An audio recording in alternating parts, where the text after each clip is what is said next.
Assalamualaikum warahmatullahi wabarakatuh. Dan salam sejahtera sidang hadirin yang dihormati sekalian. Selamat datang ke Sidang Keenam Majlis Konvokesyen Khas Open University Malaysia. Majlis memohon kerjasama para hadirin untuk mengambil tempat duduk kerana majlis akan dimulakan sebentar lagi. Sementara menunggu majlis bermula, kita ikuti taklimat keselamatan di Pusat Dagangan Dunia, Kuala Lumpur.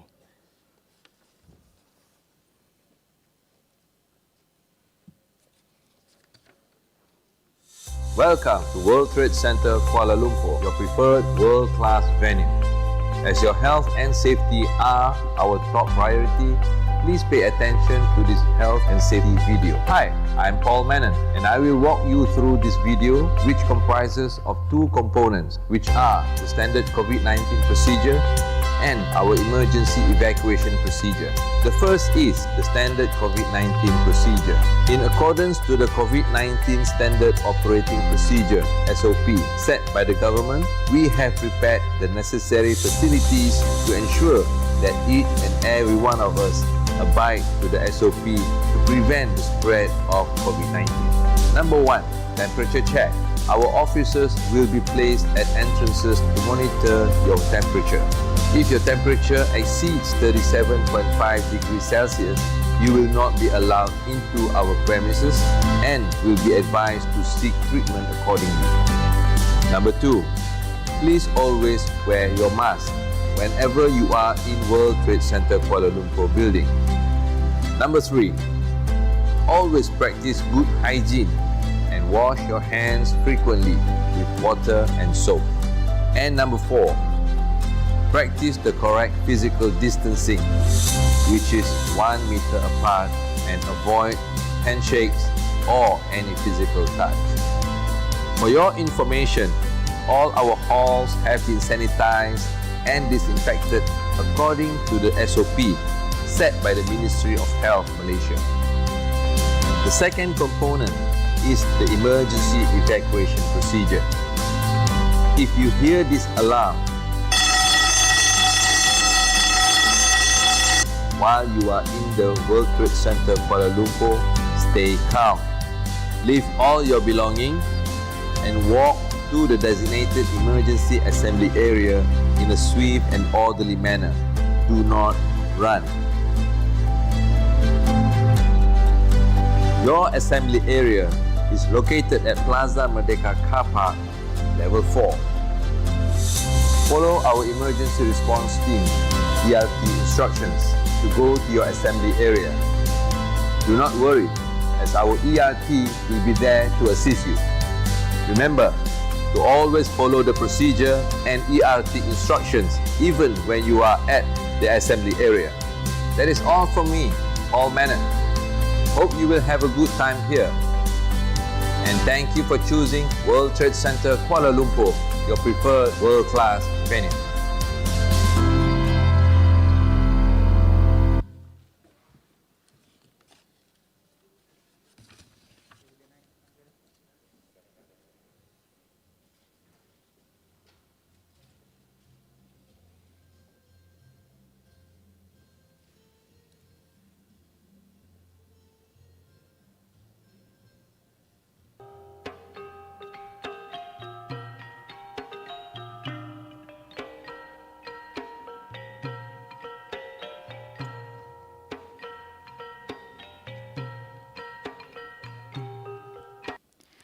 Perarakan akademik masuk ke Dewan.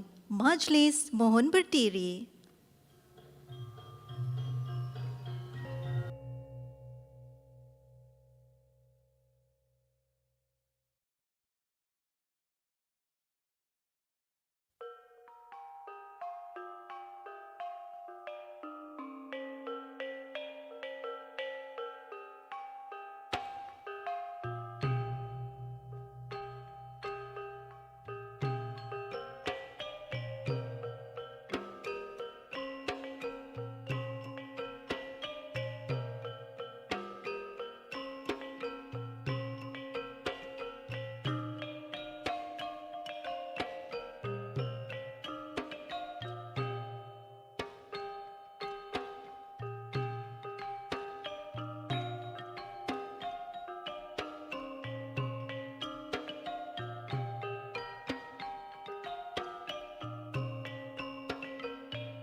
Hadirin sekalian, dipersilakan duduk.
Perarakan besar masuk ke Dewan.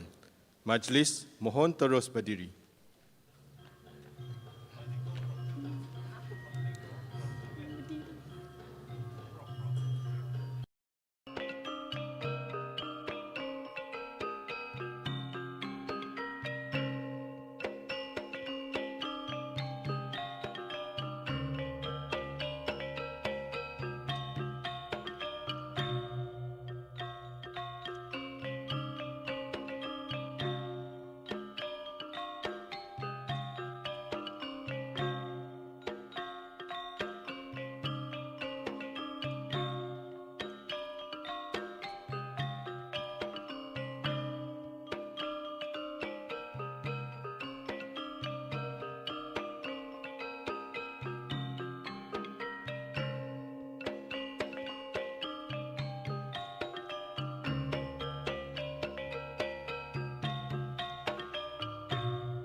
Perarakan Pro-Chancellor masuk ke Dewan.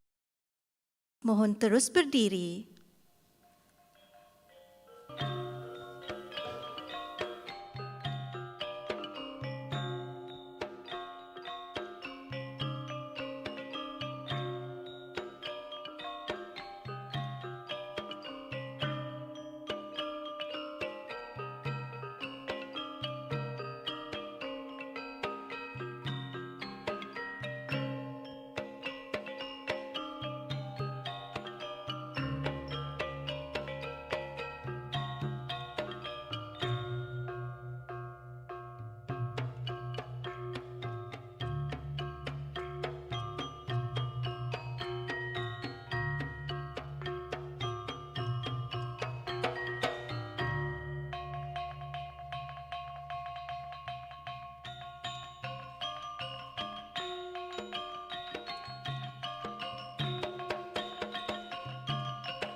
zaman, dunia tanpa sempadan. Program pengajian berkualiti, sistem pembelajaran terkini. OUM perintis universiti terbuka yang perdana. Warga penyayang penuh dedikasi mendukung nilai murni. Bersama-sama mencapai kejayaan demi kecemerlangan.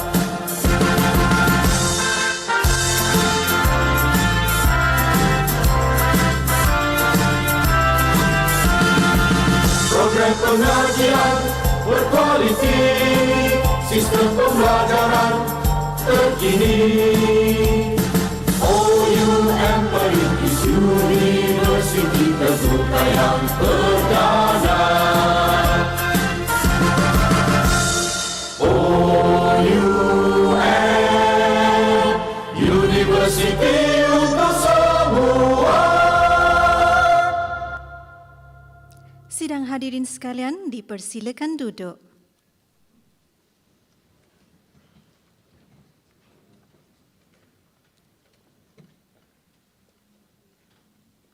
Yang berbahagia Tan Sri Azman Hashim, Pro-Chancellor. Yang berbahagia Profesor Madya Dr. Ahmad Izzani Awang, Presiden dan Naib Chancellor. Ahli-ahli Senat Universiti, Dev-Dev Jemputan, para graduan, tuan-tuan dan puan-puan yang dihormati sekalian. Selamat datang ke Sidang Keenam Konvokesyen Khas. Kami merakamkan ucapan terima kasih dan setinggi-tinggi penghargaan atas kehadiran para hadirin sekalian bagi menyerikan lagi majlis yang bersejarah ini. Bacaan doa. Dipersilakan Dr. Wan Muhammad Ubaidillah Wan Abbas.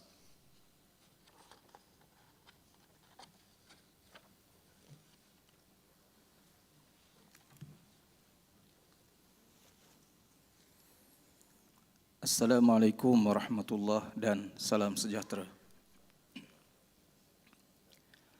Bismillahirrahmanirrahim. Alhamdulillahi rabbil alamin. Wassalatu wassalamu ala asyrafil anbiya'i wal mursalin wa ala alihi wa ashabihi ajma'in. Allahumma ya Allah, ya rabbal alamin. Tuhan yang Maha Kuasa, pencipta sekalian alam. Kami bersyukur kepadamu yang telah menciptakan kami sebagai makhluk yang terbaik dan menciptakan alam ini untuk keperluan kami. Ya Allah, ya Syakur, ya Alim. Kami bersyukur kehadratmu, ya Allah. Kerana dengan izinmu jua, maka universiti ini dapat mengadakan majlis Konvokesyen Khas ini bagi meraihkan kejayaan pelajar-pelajarnya. Kami juga bersyukur kepadamu kerana dengan limpah kurniamu jua, para graduan telah berjaya mengharungi berbagai rintangan untuk menyempurnakan pengajian sehingga berjaya dan menerima anugerah pada hari ini. Ya Allah, ya Waliyat Taufiq, kami bermohon kehadratmu agar memberi petunjuk kepada para graduan supaya mereka dapat bekerja dengan lebih baik dan penuh dedikasi dalam lapangan masing-masing demi untuk kemajuan agama, bangsa dan negara. Ya Allah, ya Qawi, ya Aziz, kurniakan kekuatan kepada kami warga OUM agar dapat menjalankan amanah dengan penuh tekun, sabar dan dedikasi. Satukanlah hati-hati kami serta kuatkan semangat kami untuk terus berjuang dalam memberikan pendidikan sepanjang hayat kepada masyarakat. Ya Allah, jadikan negara kami ini negara yang maju, makmur dan aman damai serta mendapat keredaan-Mu. Rabbana atina fid dunya hasanah wa fil akhirati hasanah wa qina adzabannar. Wa sallallahu ala sayyidina Muhammad wa ala alihi wa sahbihi wa barik wa sallam. Walhamdulillahi rabbil alamin. Terima kasih. Amin ya Rabbal Alamin.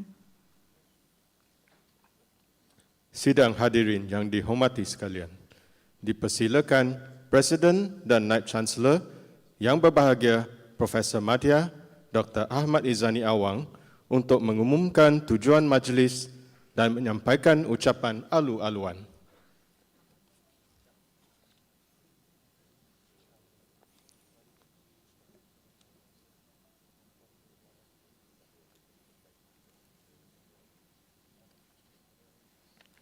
Bismillahirrahmanirrahim. Yang berbahagia Tan Sri Azman Hashim, Pro-Chancellor, ahli-ahli Lembaga Pengarah dan Senat Universiti, dev-dev jemputan, pengurusan dan staf universiti, para graduan dan keluarga, serta tuan-tuan dan puan-puan yang dihormati sekalian. Assalamualaikum warahmatullahi wabarakatuh dan salam sejahtera. Selamat datang ke sidang ke-6 Majlis Konvokesyen Khas Open University Malaysia. Terlebih dahulu, kami seluruh warga OUM dengan besar hati mengalu-alukan kehadiran yang berbahagia Tan Sri Pro-Chancellor serta para jemputan ke Majlis Konvokesyen Khas yang diadakan untuk kumpulan graduan ke-24 dan 25. Sesungguhnya kehadiran semua sudah pasti menyerikan lagi detik yang penuh bersejarah ini. Sidang hadirin sekalian, tujuan sidang konvokesyen ini adalah untuk menganugerahkan ijazah-ijazah kepada 314 graduan dalam 19 program. Pada konvokesyen kali ini, terdapat sejumlah 7,549 graduan yang tersenarai di dalam buku konvokesyen. Selain itu, seramai 50 graduan International Open College juga akan turut menerima ijazah sarjana muda dan diploma pada sidang terakhir ini. Bilangan graduan yang besar pada konvokesyen ini melambangkan dedikasi OUM dalam usaha mendemokrasikan pendidikan tinggi.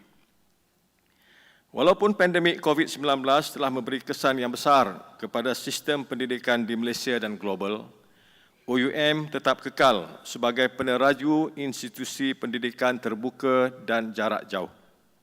Justru, kami ingin menyarankan agar semua graduan mengamalkan pembelajaran sepanjang hayat. Meskipun ini merupakan hari untuk bergembira, ia tidak menandakan tamatnya proses pembelajaran saudara-saudari. Masih banyak lagi yang perlu dipelajari dan dicapai.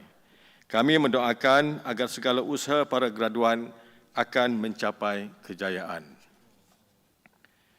Dengan ini, sukacita saya mengisytiharkan bahawa semua graduan adalah secara automatik merupakan ahli alumni OUM.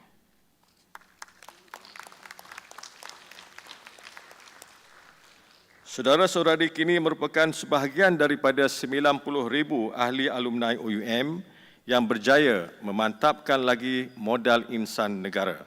Syabas dan selamat maju jaya. Kepada semua alumni, saya menjemput saudara-saudari untuk terus menyambung pelajaran di OUM ke peringkat yang seterusnya dan menikmati tawaran diskaun pengajian yang disediakan khas untuk alumni dan keluarga.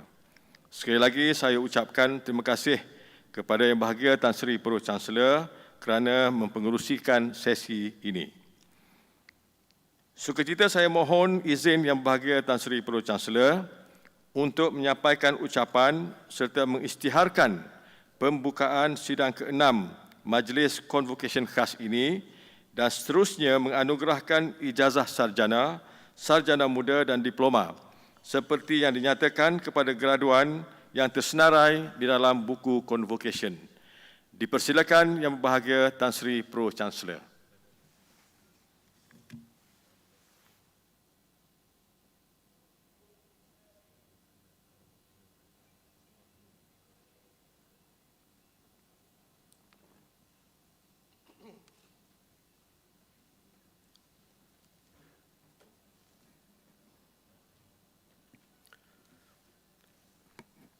Bismillahirrahmanirrahim. Yang bahagia Profesor Madya Dr. Ahmad Izani Awang, President and Vice Chancellor OUM, members of the University Senate,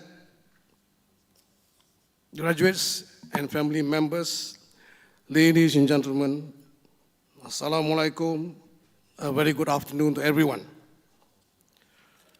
Terlebih dahulu, marilah kita melafazkan kesyukuran kepada Allah Yang Maha Esa kerana dengan limpah kurnia-Nya kita dapat meraihkan pencapaian para graduan di Majlis Konvokesyen Khas OUM.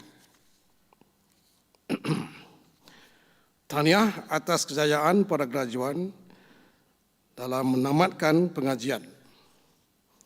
Majlis Konvokesyen adalah saat yang ditunggu-tunggu kerana ia merupakan kemuncak kepada usaha gigih bertahun-tahun saudara-saudari sekalian. Syabas. Dear delegates, I would firstly like to congratulate Yang Bahagia Profesor Madja Dr. Ahmad Izani Awang on his promotion and appointment as the new President and Vice Chancellor of OUM. Being an existing senior management of OUM, he already knows everything about OUM, and I look forward to his leadership in taking OUM to another level of success. Congratulations. In this session, there will be 303 graduates who will be receiving their scrolls, including 47 from the International Open College. Altogether, the OUM graduates from these 9 programs with the OIC. OIC has 5 programs, whereas the others have 9 programs. My congratulations to you and, of course, your family members who must have been supporting you to ensure your success today. Your commitment and determination has finally borne fruit. Congratulations.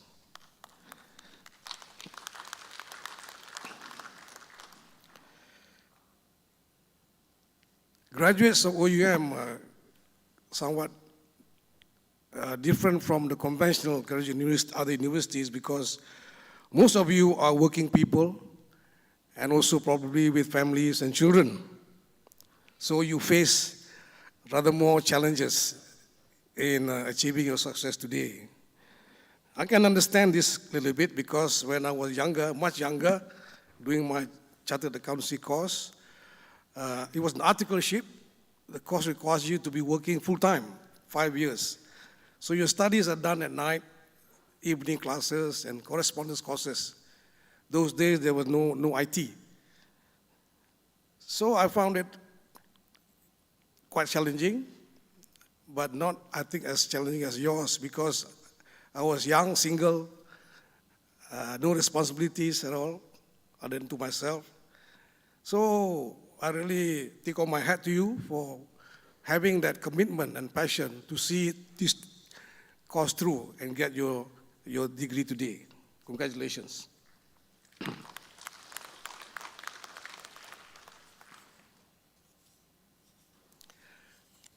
Now I come a part of my speech where I normally beri pesanan, give my messages to you. 4 pesanan. I may be speaking to the converted because you may be very familiar with these messages and understand them all. Even so, there is no harm in you spreading these messages to other people, especially young people who may very well benefit from them.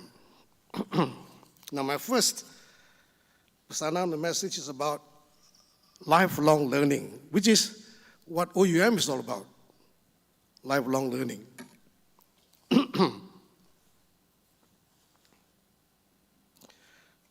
In fact, if you read your mask, it says there, semua boleh. Semua boleh? What's the last word? Belajar. Semua boleh belajar. There's no limit to age. In other words, you are supposed to learn throughout your life. No limit to age. And I remember over the years here, I've given certificate schools over to quite a number of people who are in their 70s. And you wonder, why are they doing it? Sure, not looking for a job, but they qualified, graduated. It's to improve their own self. They're still curious about things, wanting to improve themselves, have knowledge. And of course, they become very good role models for the young people. And maybe if they're taking health sciences or education, they can really advise the young people, maybe their grandchildren, about lifelong learning, about the need to be proficient in English, for example, and having good values, things like that. So I hope that some of you will still be studying something in the 70s. No harm. At least think with your grandchildren and other young people that you can pass on some very good advice. So, unfortunately, today with your scrolls and all that, is not the end of the learning process. I think it's one phase of it. Now, probably the beginning of the next phase of the learning process. And they'll probably end up throughout your life, having to improve, accumulate more knowledge.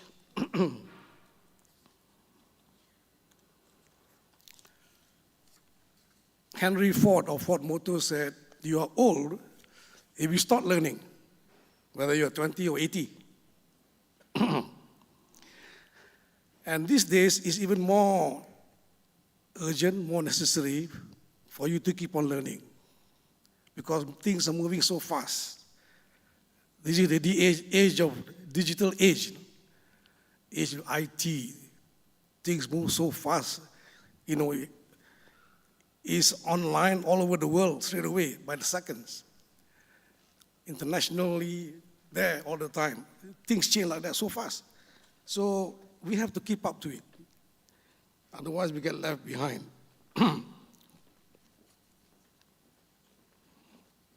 And the environment is becoming a bit more competitive amongst ourselves here, in the marketplace, with other graduates, and internationally as well. So in fact, there is no choice. It's not a choice whether you want to learn or not. It's no option. It's no option. Other people are doing it according to, if you don't do it, continue to learn, you'll be left behind, standing still while things move ahead of you. No option but to have this lifelong learning in you for the future, for your future.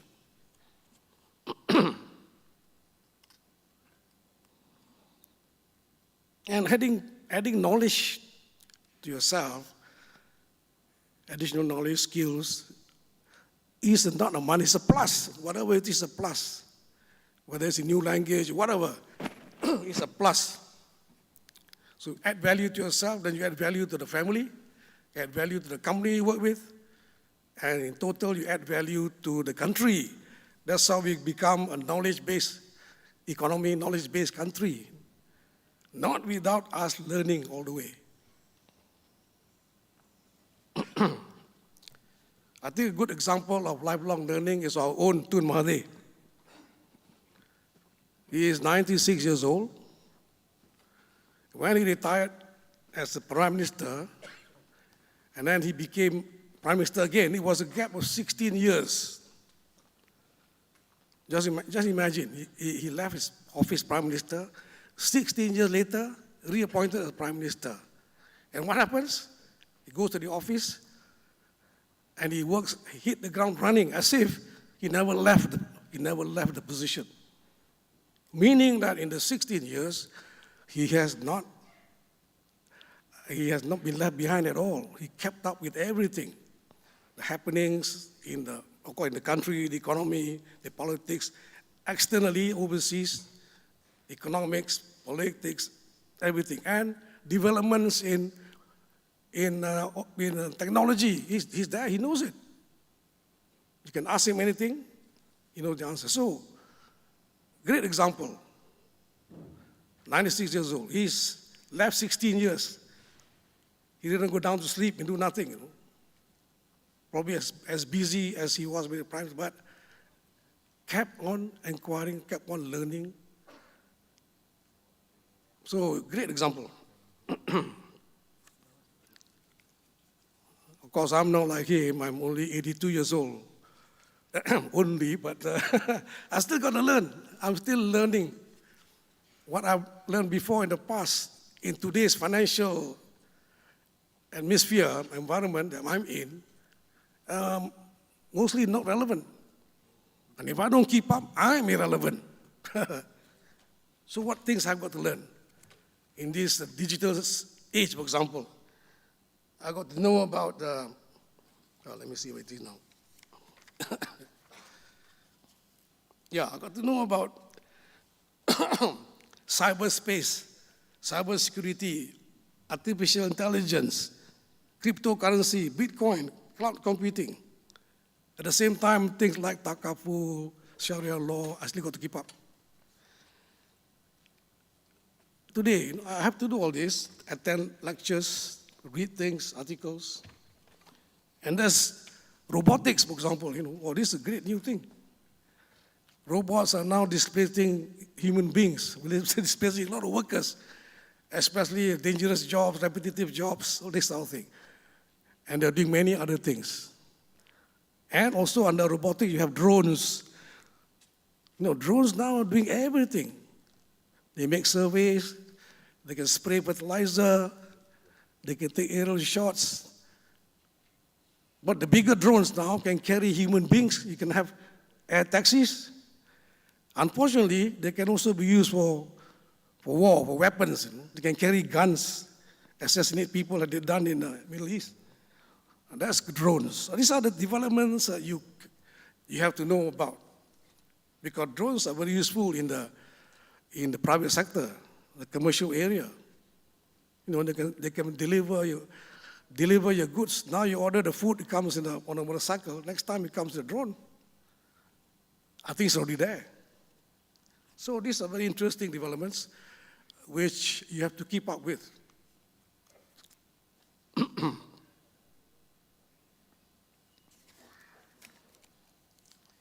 There is a quotation here about learning. You will teach a student a lesson a day. You can teach a student a lesson a day, but if you can teach him to learn by creating curiosity, he will continue the learning process as long as he lives. So it's to create this curiosity in the young person, to want to know, to want to learn. That curiosity is enough to push him forward to learn and learn everything as he goes along in life. So in this, particularly, for teachers as well, I speak for all of us, if we can, influence the young people around us to want to learn, to want to know, and be curious about things. Because this give them a good start in their learning life. So that's about lifelong learning. My next pesanan is, now this learning process is to acquire knowledge and get value for yourself. What is the best way of getting that knowledge? It is through the English language. The English language, through that you have access to 80% of the world's knowledge today. So if you are not proficient in the English language, you won't have access to those knowledge. You will not be competitive in this world. You can be competitive You can be a kampong champion, a village champion, maybe here, a small village. But if you go out, you're not competitive. They're out there people, even in Malaysia today, the graduates from private universities, they're proficient. Already you're losing out if you're not proficient. So it's a very critical tool in advancement forwards, in being competitive. Many people graduate also, they are not competitive. They don't want to compete. But if you want to advance forward, to improve yourself, to survive better, you have to compete. And to compete, you have to equip yourself with knowledge. You can't sit back, just sit on your old scroll, for example, and think you can compete with the rest of the world forever. No.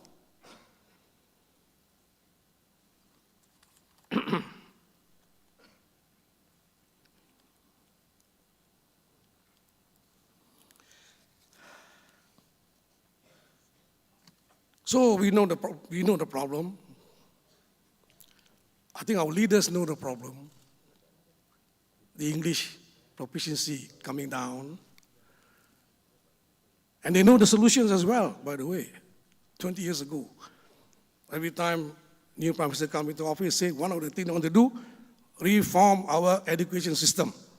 Fine, but until today, it's not done. Half-baked, halfway, because of sensitivity. Political sensitivity, afraid to lose votes. When you think about voting, it's very short-term, We have to think long-term for our children, grandchildren. Now already a generation of us is weak in English proficiency. Then what, 2 generations? So we have to try and, if the system is not adequate in there, but not enough, then encourage our young people to improve their proficiency on their own. More reading, more listening, more conversation, more talking, listen to English program, TV, radio, all these sorts of things. Do more reading. Reading alone, I think, will improve their proficiency. But they have to be interested in reading the English language. Must be interested. I don't know, I was just looking at this morning's graduation, the English graduates, not that many people.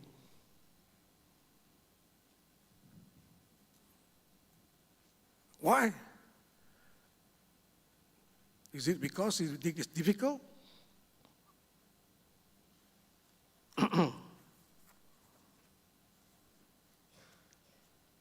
See, the evidence of the weakness in the proficiency is there in the marketplace. Private sector, we interview graduates, and these are graduates, probably supposed to be at least something like English, but when you come to interviews, expressing themselves, explaining themselves, they fail. So they will not win in the private sector, most of them, because of that.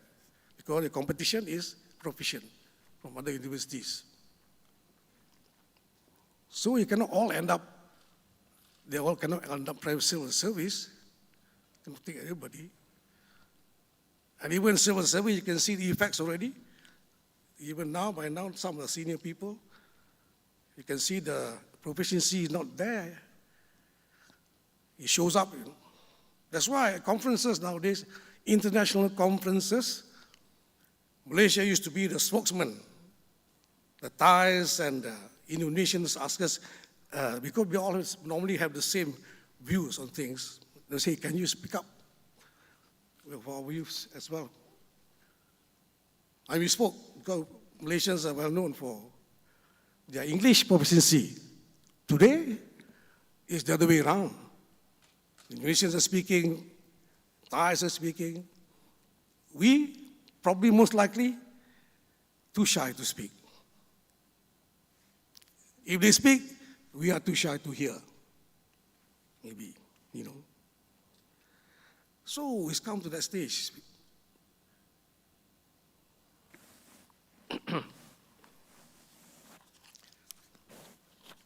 It's such an international language, English.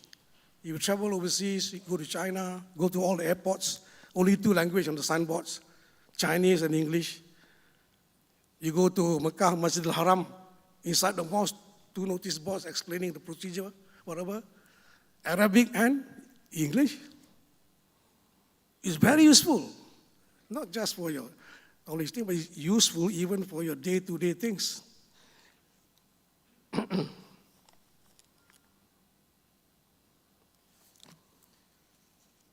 And now, we're living in a globalized world, a borderless world, so people can move in and out, work here and there. We want to be also like that. In fact, many Malaysians are like that. They are eligible, capable of working anywhere in the world. And many of them today, maybe thousands of them are out there. Singapore, Hong Kong, Australia, UK, US, they're everywhere, are doing very well because, and they are educated here. Educated here.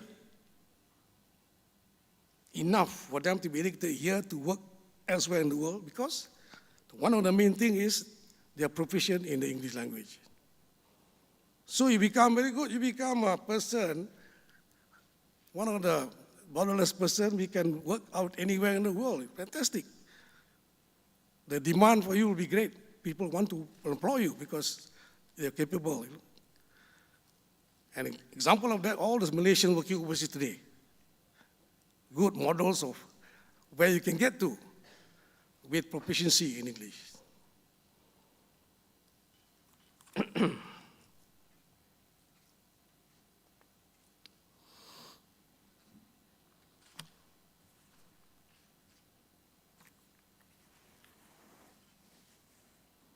So whether teachers have the best advantage of influencing the young people because they face young people face to face every day in class, trying to influence them. But even ourselves here, all of us, we can make our efforts also in trying to convince whoever we meet, the young people, to improve their English proficiency. Because this is a vital tool for them.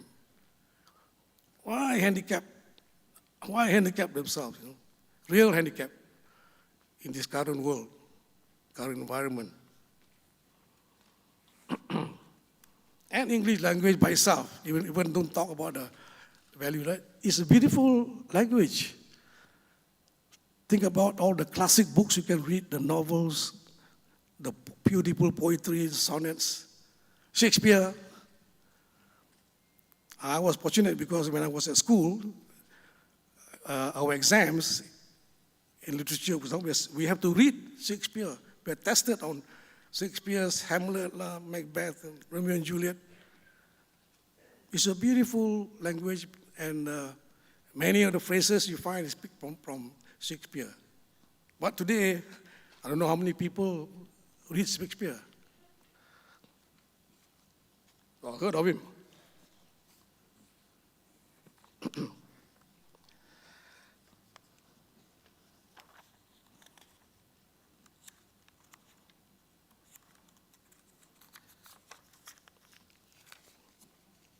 Okay, that's the end of my second message. The third one is values, good values. English language going down. Our values even worse, even going down much more than before. So if we talk about good values, you talk about accountability, responsibility, honesty, integrity, things like that. Of course, you realize it as you look around what's happening in the country. All these things are deteriorating downwards, not improving. It's a pity. Because values are very important. Do you have your scrolls today, you got your degrees, fine, but it's not enough. To be a complete person, you have to balance it with good values. so that you can apply your knowledge for good things, productive things, useful things. Now, without that balance, the values, then you get all these disasters happening, like in Wall Street, financial crisis. These smart people, MBAs from all the universities, the bankers, they produce investment products which are useless, and they sell it billions of dollars, and people lose billions of dollars. They make profit. They don't care. And one MDB, Jolo, Stanford graduate, whoa. But where is his value? No values. He used his brain to cheat and steal and whatnot. So we don't want to have people like that. So we have complete balanced people with nice, good values.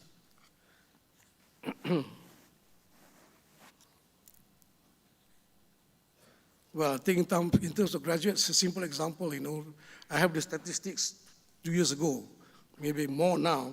2 years ago, outstanding loans, student loans, unpaid, 5 or 6 billion ringgit, owed by over 600,000 graduates who have graduated, took the loan, working, but didn't pay back a cent.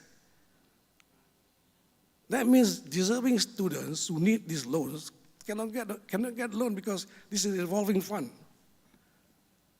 Of course, government is quite lenient, a lot of rebates, discount, spread paying, but still, a lot outstanding, not paid. I think at the end of the day, the government say, okay, you people not paid, you cannot leave the country, we take your passport. By the way, if you take billions of dollars, you can have your passport back, by the way.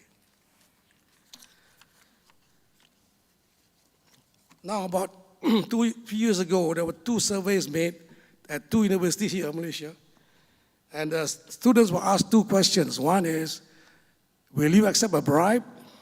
2, will you give a bribe? And the result was terrible. Majority says, it's okay. It's okay. And I think today, if we did the same survey, I think the results worse. Because since then, even more things have happened on the corruption side. So the mindset is, and of course we see this evidence every day in newspapers, so many cases coming out, the queues of cases waiting to be tried in the court today. You haven't seen it yet, but it's coming out. Many institutions also. I think what has come out already, like Mara, Tabung Haji has come out. Tabung Haji, people put their money there, savings to go to Hajj. Even that is not safe. Where are we going?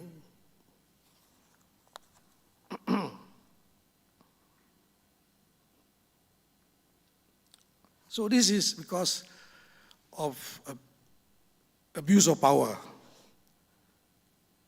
and trust that we give to people in authority, power and trust, and they use that, they abuse that. That's why, people can come into Malaysia, illegally also can, it's a passage for you.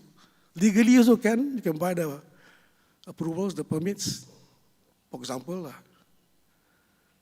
So many examples of, contracts being given, inflated prices. They buy things at inflated prices. The differences is going to private pockets. All this is very costly to us. We are paying all the taxes for that. Very costly. And now the country's debt is very high. We are borrowing more just to pay off some of the old debt, increasing current debt.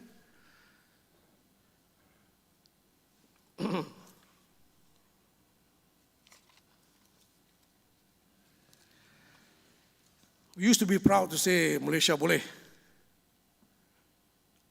Actually, nowadays say in Malaysia semua pun boleh.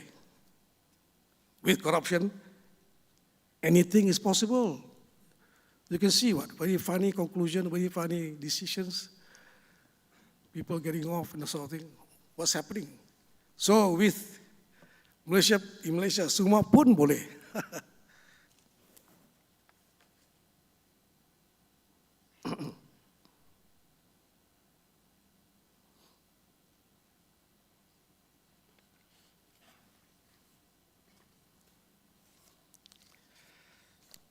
Actually, in OUM,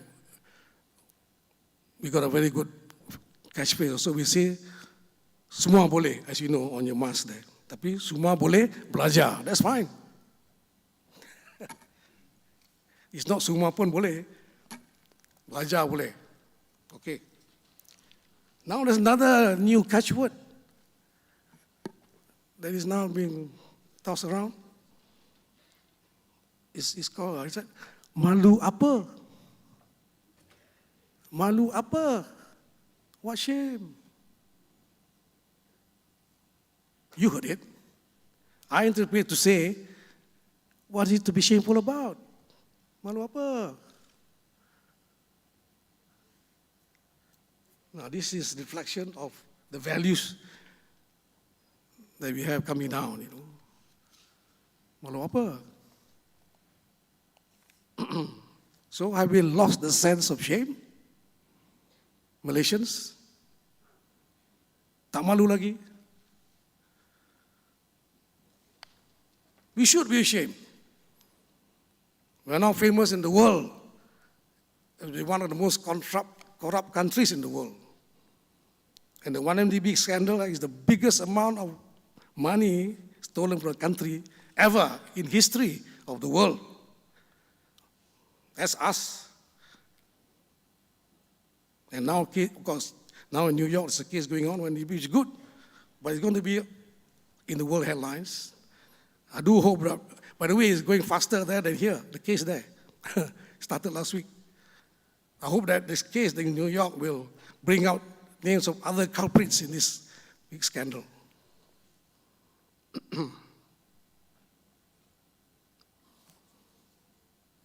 So malu apa?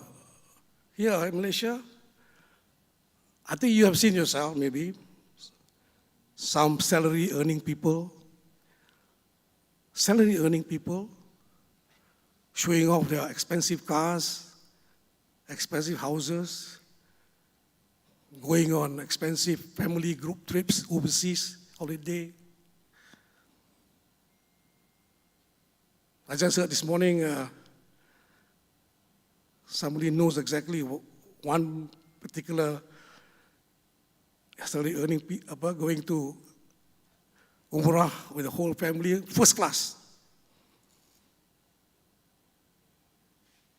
And not only that, they're very proud of it. They're not hiding it, showing off. Now we go to Umrah, Hajj in first class and all that, and the money is haram. I wonder whether the Umrah or Hajj is mabrur.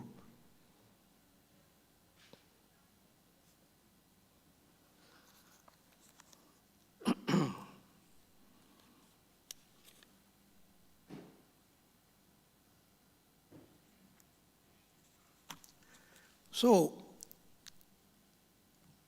corruption in Malaysia. Now we worry about the COVID-19 pandemic. I think we're going towards the endemic stage where it'll be part of the system. We have to accept it just like the flu.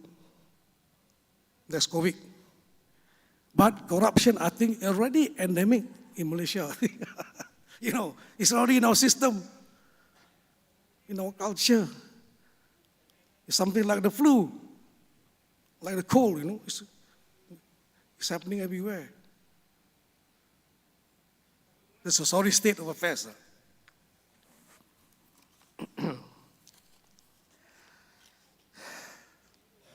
By the way, I was just reminded just now, there's another catchphrase that's going around. Cash is king.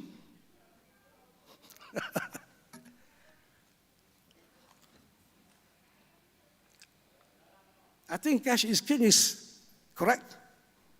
Is king, you know, provided the cash is legitimate. you earn it yourself through your sweat and hard work, sure is king. It's good. You earn it. You should feel like a king. But if the cash is illegal, money from corruption, taking it from the government, and what? People, illegal. Then the king is illegal. Illegal king can be arrested in jail also. Cash is king. So careful. When the cash that you get, is it haram or not? Halal or not?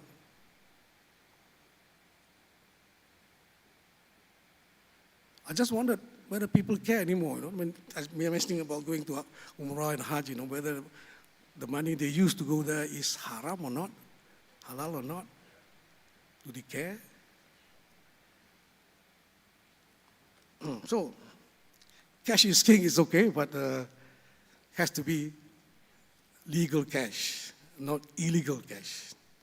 Unfortunately, I think there's a lot of illegal cash going around today because now politics, money politics is still so prevalent. Everyone says, all the leaders say, no money politics since 10, 15 years ago. But it's getting stronger and stronger. Money politics. So in their terms, cash is king. And down the line, I don't think people care whether the cash is haram or not, as long as they get it.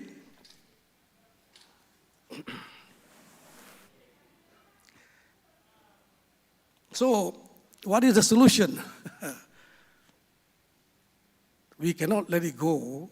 We have to do something, because corruption can really sap away our strength, our reserves. We can go down the drain.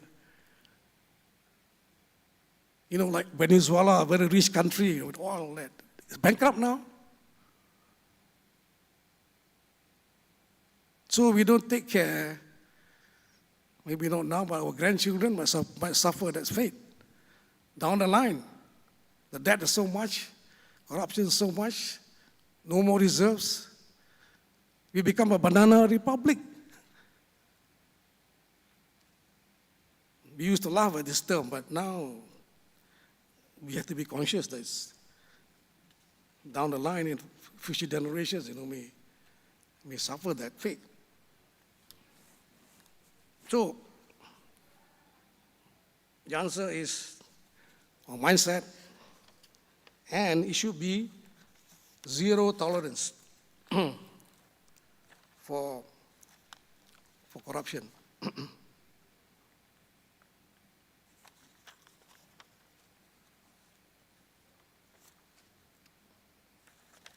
Oh, I missed the whole page. But zero tolerance for corruption, I'd like to give an example of Singapore.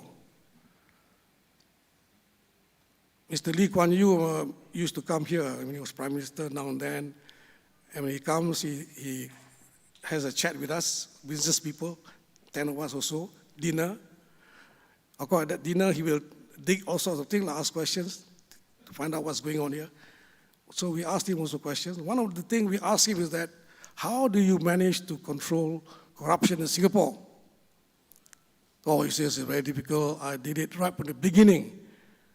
When they first got independence, separate from Malaysia, I think one of their ministers was caught having corruption, some corruption thing, and was penalized, and the minister came running to Lee Kuan Yew, asking to be forgiven and all that.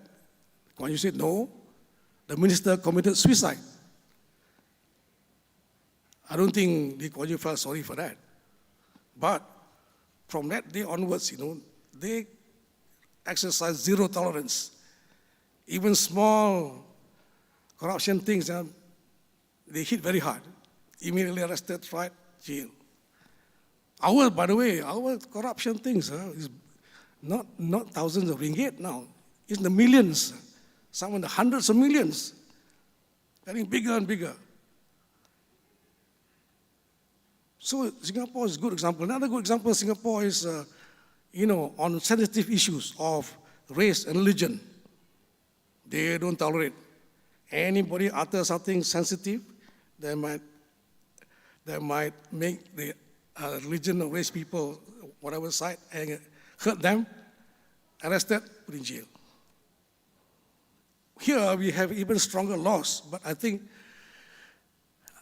and we have many people making statements all over the place, left and right, wanting to be heroes and champions, attention, really wanting to politicize it to get votes. So they make these sensitive, insensitive statements about sensitive issues of race, religion. Some are really, you can see, cannot be, this is a really mad statement, stupid statement. But nobody comes forward, even leaders, to say, this is not correct, forget it. So, because sensitive, might affect their votes.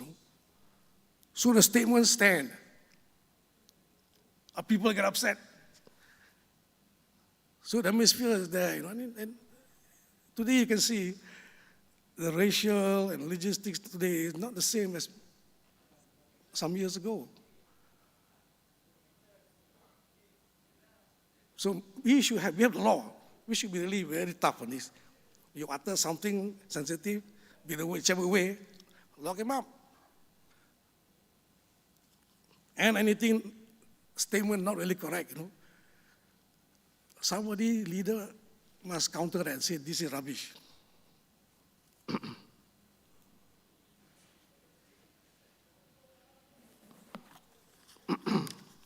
Okay, that's the end of that part. Of course, subject of corruption is very big. It can go on and on, but that is my current comments on it. Last message is on health.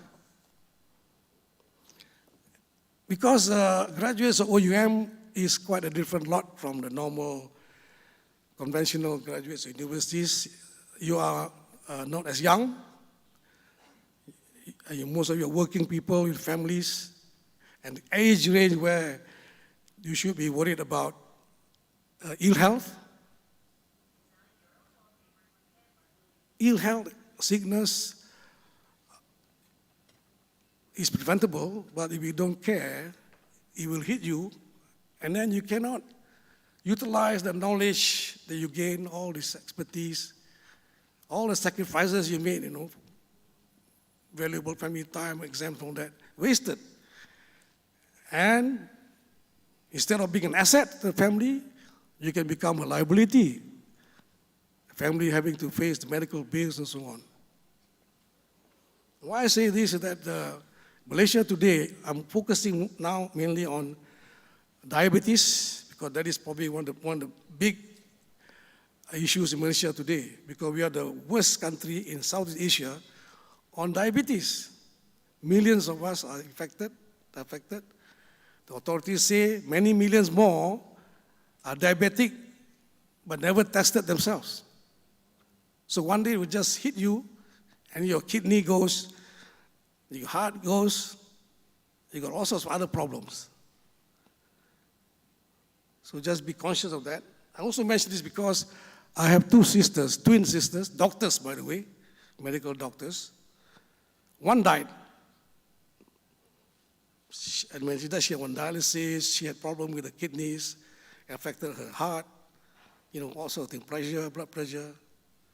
The other one, the other twin, is now on dialysis.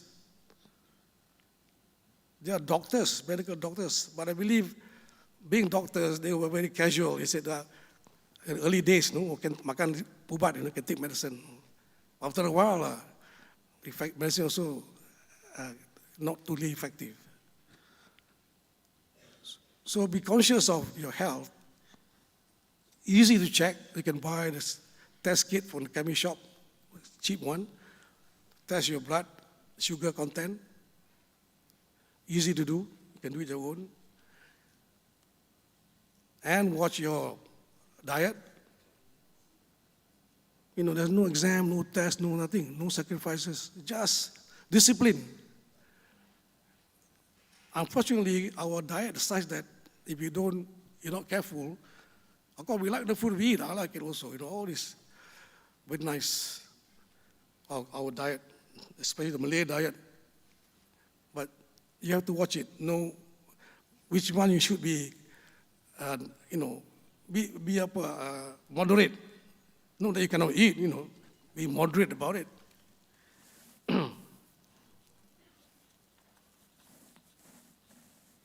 Okay, that's about the health side, because I feel that, by the way, diabetes is also related to obesity. Obese people have more tendency to get diabetes, probably because if you lack exercise, then your sugar content will grow, increase. So, eat the right things, exercise. Okay, that is the end of my 4 pesanan messages. As I said, even if you are aware of all this yourself, please try to spread the message around, especially young people. Perhaps some of them will benefit from it.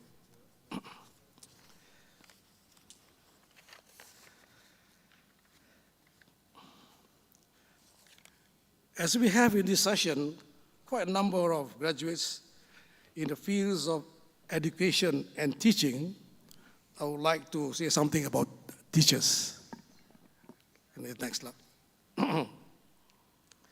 I have of course, a special feeling for teachers.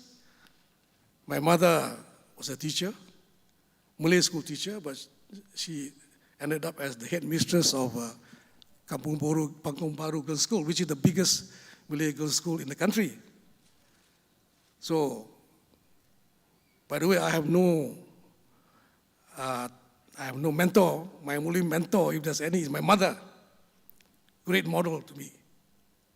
Of course, being a teacher and headmistress of a big school like that, she himself is a leader in terms of providing leadership to all these children, being a good role model, giving example of hard work, integrity, honesty, fairness. In charge of thousands of children like that, she has to be very fair, very disciplined. Of course, she applied it all to us children, 13 children. And by the way, she was only a teacher. My father was a clerk. Now, take care of 13 children. Father was a clerk. It's not easy, I think. I'm sure she really didn't have anything for herself, no money for herself. All the focus was mainly on education, making sure that the 13 children are educated. So we are fortunate, we could very well be uneducated, but she was the force behind making sure that we are all educated.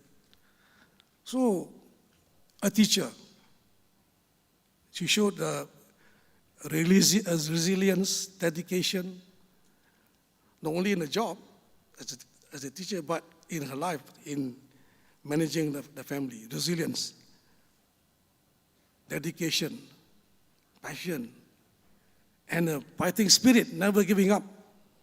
I'm sure there are many instances in, dealing with 13 children and not having enough money and all that. I remember she used to go to the marketplace to buy vegetables late because she wants to buy after everybody is gone, the thing is cheap. Last minute stuff. She had to do that. And so anyway, she never gives up, fighting spirit. So these are all the things that I admire. So she's my only model that I look up to. A teacher. That's why I have a great feeling for teachers, the impact on people's lives, especially young people. So you must be very careful, teachers. You are a role model wherever you are. You are a leader people look up to. So you have the qualities of a leader.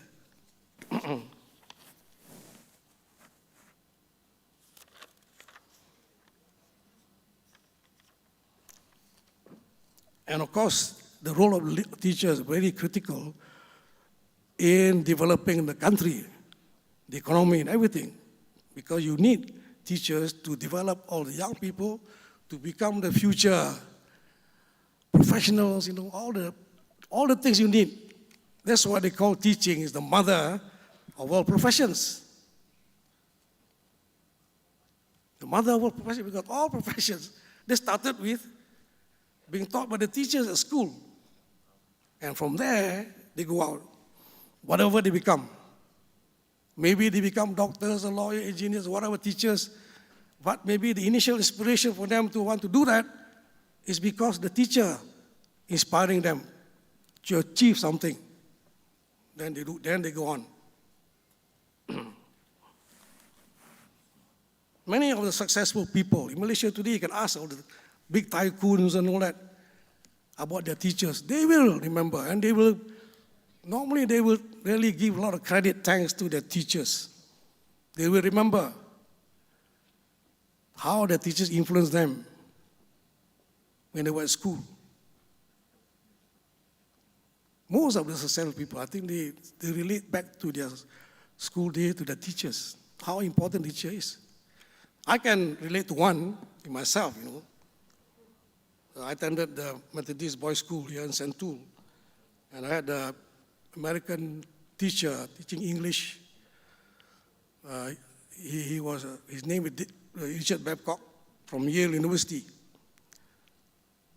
And I remember, you know, English class, I remember one essay I wrote. I was so used to reading comics and seeing cowboy movies. I wrote the essay all in cowboy language, you know, all the slang. Of course, he really threw it out. He really didn't like it. I thought he might like it, you know, being American.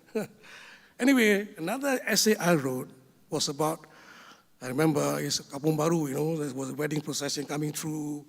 So I was describing it, how I felt, seeing the procession, and coming back at night, very dark, in the shadow, the shade, I was very nervous. So he wrote only one sentence at the end of my essay. It says, "You write like Ernest Hemingway." I didn't know who Ernest Hemingway was. But because he put it down there, I was curious. And of course, I went to the USIS library, read all of Ernest Hemingway's books. He was, of course, a very famous author, Ernest Hemingway. So read all his books. So I became an avid reader of novels like that. Improved my English a great deal. Until today, I credit him, you know, for inspiring me to do that, inspiring me to improve my English. By the way, those days, Cambridge exam, if you fail English, you fail the whole exam. Maybe that's why we are okay in English, because we can't afford to fail English. You fail the whole exam. Cambridge exam, Form 5 last time. So, I'm grateful to him. I'm sure many others are grateful to their teachers. So, you know, teaching, you have to be, you feel that you are in a noble profession. Very noble profession. You are able to do more things than what people like me can do. You can influence the young people, inspire them to be big in the future. You face them every day, you know, in the class and all that. You have the opportunity. If you can inspire a few people in the class, great already.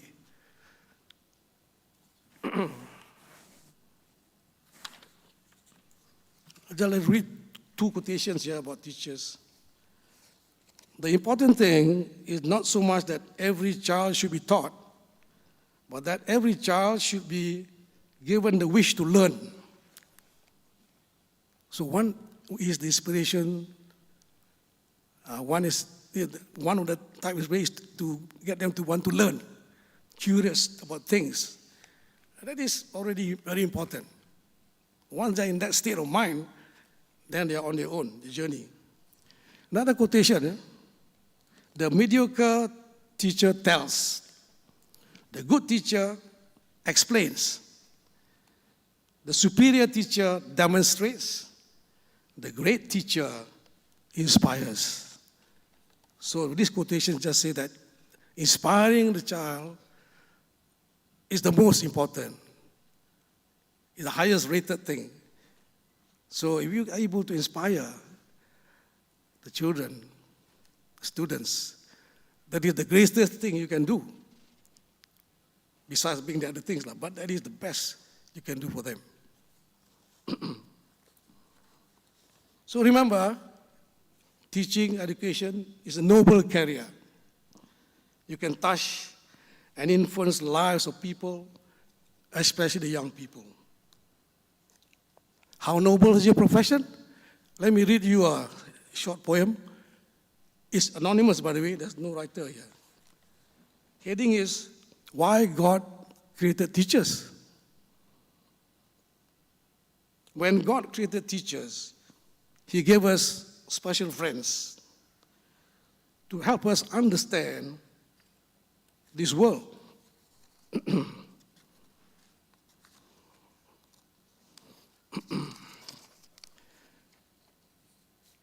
And truly comprehend the beauty and the wonder of everything we see, and become a better person with each discovery.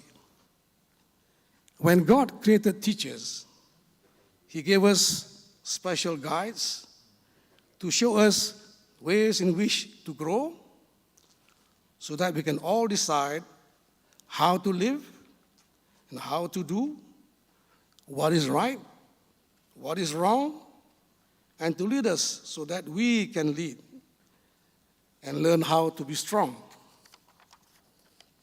When God created teachers, in His wisdom and His grace, was to help us learn to make the world a better, wiser place. So, teachers, great. Thank you for your passion, and I hope you will continue the journey. So that takes care of all my comments. Once again, everyone, congratulations to you. I wish you all the very best and hope you will have a very bright future. Thank you.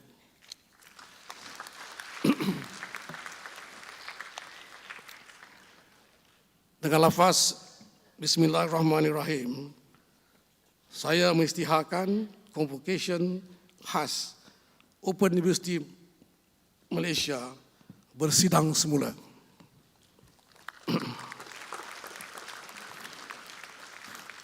Dengan kuasa yang ada pada saya menganugerahkan ijazah sarjana, sarjana muda, dan diploma seperti yang dinyatakan pada graduan.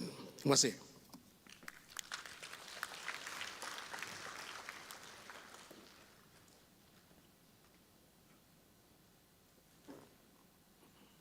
Terima kasih Yang Berbahagia Tan Sri Pro-Chancellor.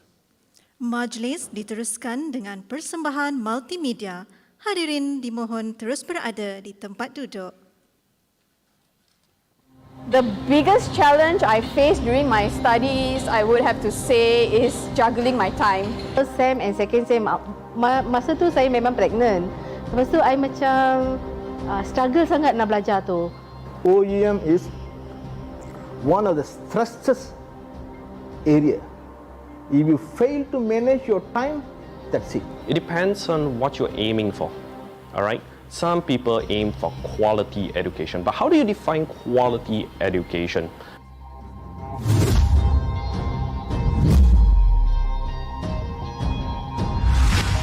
Hi, I'm Sophia. My name is Reynolds Tu and I am 30 years old. Nama saya Tamin Selvi, umur saya 40. Nama saya Chandran, lelaki Turai Raju. So I have joined OUM in year 2017 in the Master of Counseling program. And I'm a Bachelor of English Studies OUM graduate. Diploma HRM here and then continue the HRM Bachelor here also. Diploma habis in 98. Saya study degree 2014. There's a big, huge gap. I totally lost my education environment. Tiba-tiba masuk, then I firstly struggle lah to study. I just wanted to complete my tertiary education. I wanted to improve my skills, gain more knowledge, And at the same time, I saw many of my friends graduating and I never had the experience, so I wanted that for myself. In OUM, while I was still studying, I had a lot of mentors from directors and friends and everybody who's inspiring, like a Catholic nun and things like that. For me, this is almost 1 year I have to adapt this culture and then I have to plan my life to study. Walaupun ini online, kita belajar tapi memang tutor kita banyak tolong kita. Basically, all I needed was an internet connection and all the materials or resources were at my fingertips. The digital library was so well equipped. At the same time, if I wanted to get in touch with my tutor or my peers, I just logged on to the MyVLE, the forum, and yeah, I'm basically in a classroom. Since then, I've actually met many different kinds of people and that my life has changed significantly. Further study part-time is not like a full-time student. It's very difficult. You must manage your time, otherwise you are stressed. So I cuba ikut apa yang mereka OEM beritahu. Actually, I really struggled, but very happy to be continue study because you have to achieve something, right? I really appreciated that the university was very flexible. So OUM's distant and online learning allowed me the flexibility to actually travel and yet study at the same time. I did not have to give up one dream to fulfill another dream. Once I did my diploma, OUM offer me 18 subject can credit transfer. Siapa yang boleh bagi? Universiti lain boleh bagi ke? I'm not sure about that. So, apa yang saya dapat ni hari ni adalah OEM yang ajar saya. Orang kata, OEM is nothing. No, saya adalah satu benih daripada OEM yang setia kepada OEM. This is an academia. It is something that is really different. Maybe you can't find an academia like this. I'm glad to be OEM student. And you need to be proud to be an OUM alumni. We are all going to be greater people in the future that provides our services to the society. What I know, I want to teach my children. There's no such thing as, oh, that phase of my life has passed and that people can only study in their teens or their early 20s. Education is a lifelong process and it is actually the best gift that you can give yourself. Because in OUM, we cultivate friendship, we cultivate wisdom, and we cultivate respect. Over here, our intellect comes into play, but then meaning in life comes into play as well. Oh, I achieved something. Yes, I achieved something. We are not actually promoting OEM. We are promoting education, giving the foundation to the news outside there. People don't know about OEM. And don't forget, you already achieved, got the role in the hand. You must bring one more person that you know is outside to your OEM again. I always live by Mahatma Gandhi's words, live as if you were to die tomorrow, learn as if you were to live forever. And it is also great that you have to tell a great story for your own life. So I bid you welcome, ladies and gentlemen.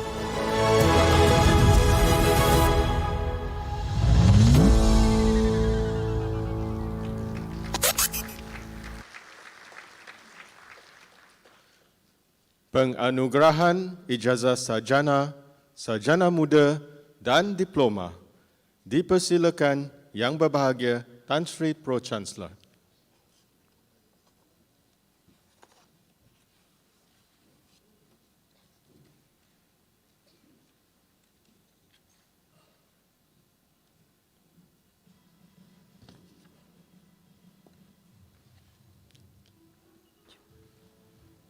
Fakulti Pendidikan dan Sains Sosial. Diploma Lepasan Ijazah dalam Pengajaran. Adibah binti Mohamed Ishak lulus dengan cemerlang.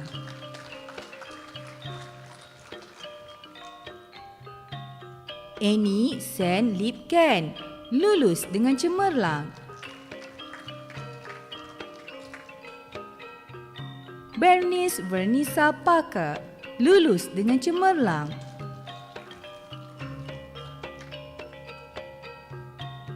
Saiful bin Hassan lulus dengan cemerlang. Gianna Prem Alphonse Ryan lulus dengan cemerlang.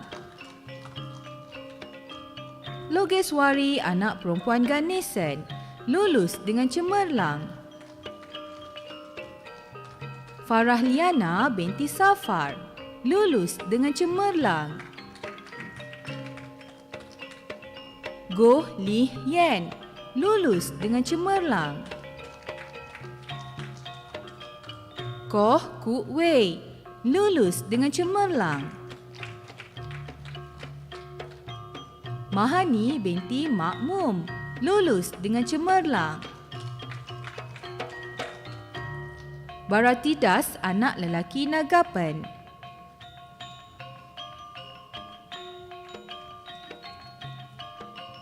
Nurhayati binti Zakaria, lulus dengan cemerlang. Nur Syahirah binti Sarail, lulus dengan cemerlang. Peria Tarsini anak perempuan Raja Gopal, lulus dengan cemerlang.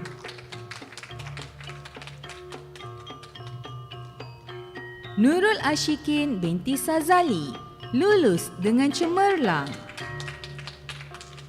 Siti Zubaidah binti Kadir, lulus dengan cemerlang. Tanah Lechmi anak perempuan Subramaniam, lulus dengan cemerlang. Vinoshini anak perempuan Surya Pragasaro, lulus dengan cemerlang. Aina Nadia binti Abdul Hamid.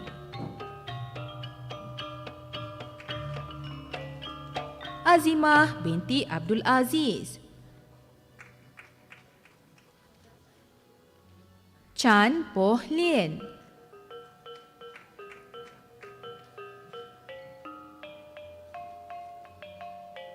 Inas Raihani binti Rosli.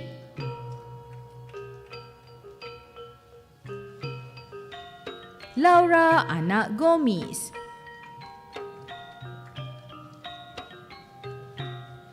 Mohana Suntari anak perempuan Virasami. Muhammad Nur Hilmi bin Mat Isa. Mukramah binti Muhammad.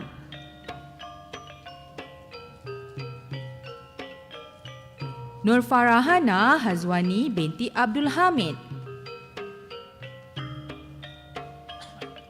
Nur Fadilah binti Razali. Nur Farhana binti Wahin. Nur Hazwani binti Asmalizan.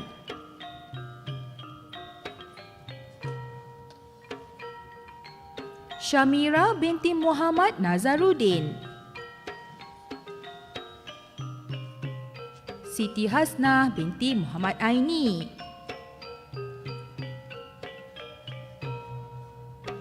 Syafiqah binti Muhammad Syarul Amin.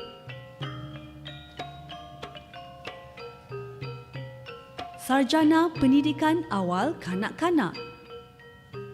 Hizatul Hana binti Syahadan, lulus dengan cemerlang.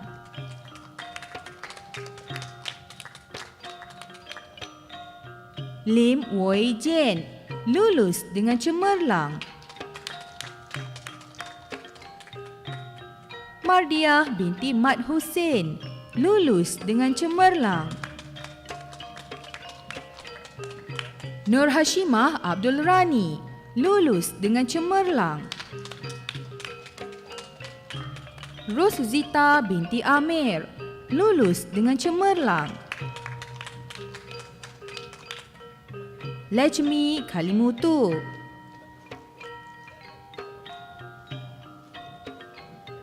Krishna anak perempuan Selvam. Lee Sok Chan.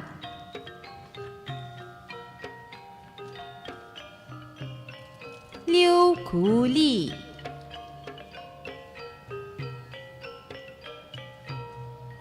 Nur Hayati binti Haji Yusuf.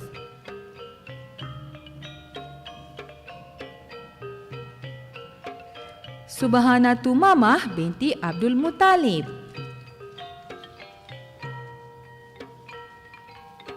Warisha Amira binti Ahmad.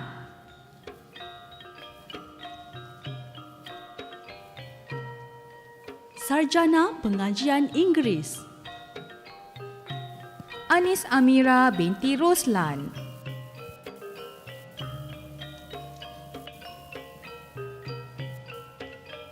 Siti Mariam Aladin.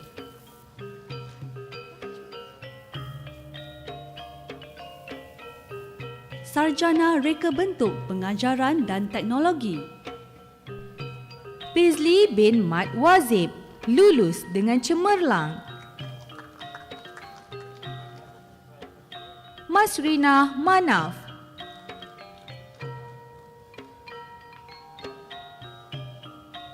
Sri Prakash, anak lelaki Praciepan.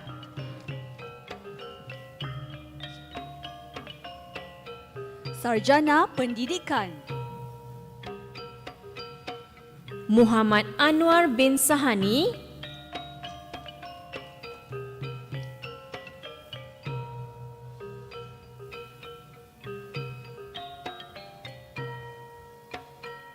Fakulti Sains Gunaan.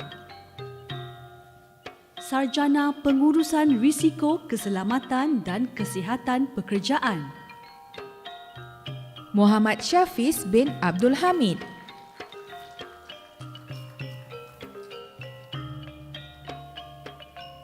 Sarjana Kejururawatan. Azarita binti Abdul Rahim. Fakulti Pendidikan dan Sains Sosial. Sarjana Muda Pengajaran Pendidikan Prasekolah dengan Kepujian. Norita binti Dahalan.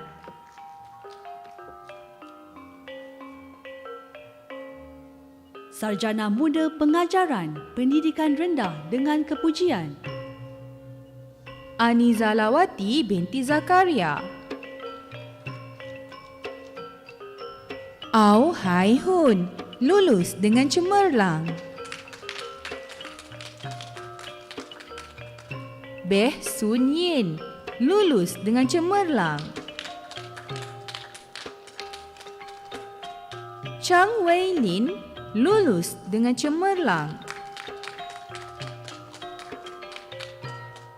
Chong Chia Chen, lulus dengan cemerlang. Chong Ker Jo, lulus dengan cemerlang. Eng Pit Sia, lulus dengan cemerlang. Wai Cheong Yu, Soh Chui Shan, Wong Suk Zi, Lee Ju Yong,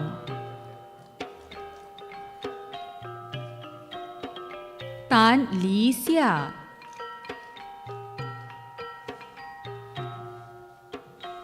Lim Sek Lee, Kalidas anak lelaki Balakrishnan,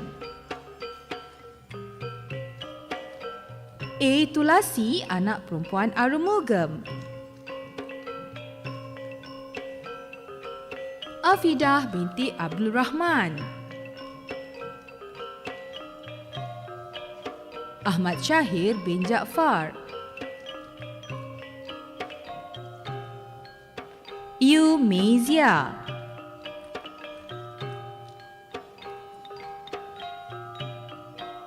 Ang Zimun,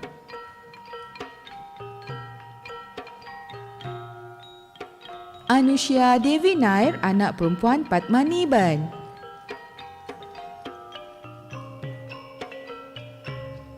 Aravintar anak lelaki Krishnan, Boon Choi Shing,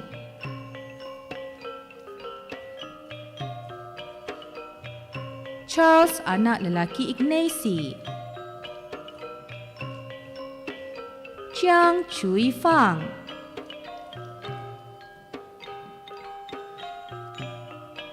Cheong Mei Yin,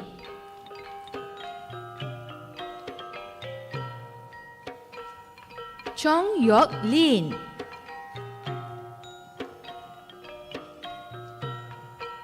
Somalata anak perempuan Sumana Dasa, Chu Chiao Yuan, Clara Lee, Christina anak perempuan Gana Prakasam, Devina Richard Matthews,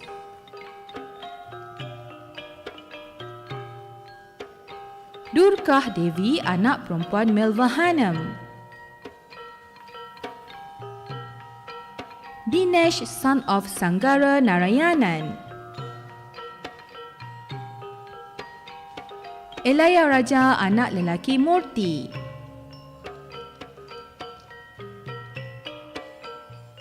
Eswari anak perempuan Murti,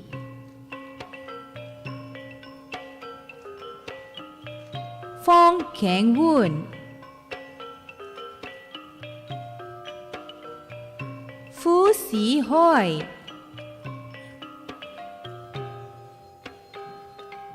Gan Piek Ki,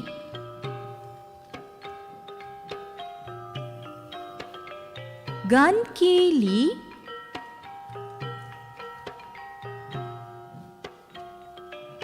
Goh Chuan Ling, Goh Wan Yi,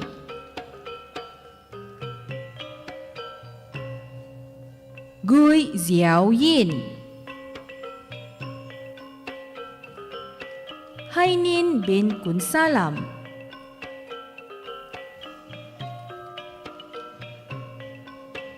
Hema Daicianai anak perempuan Ramasami, Intan Nur Raihan binti Taharin, Jani Ong,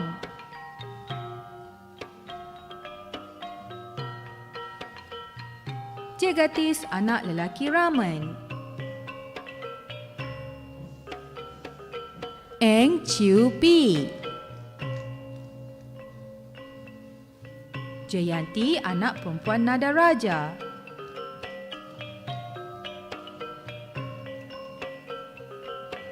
Jyoti anak perempuan Simasami, Kala anak perempuan Gopal,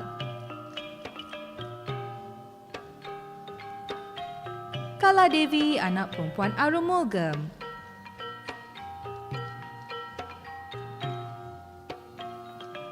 Kalaivani anak perempuan Varataraju, Kalai Magal anak perempuan Murti, Kalaivani anak perempuan Selvam,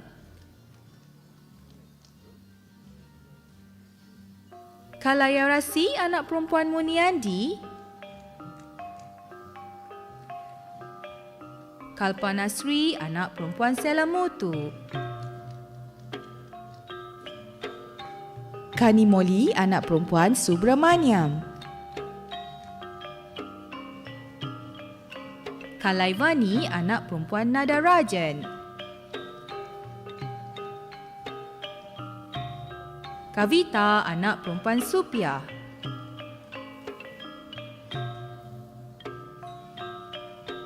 Karen Wong Shi Lin, Fu Chia Yin, Ko Kiat Yong,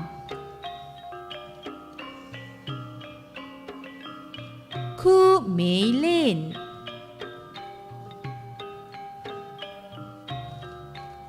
Ko Gilawani anak perempuan Kanyapan,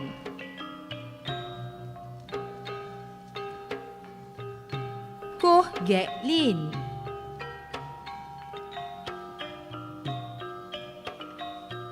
Koh Siu Fong,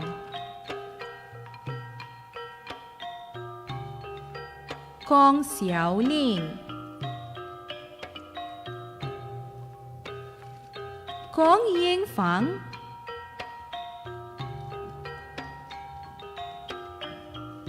Li Bi Lei,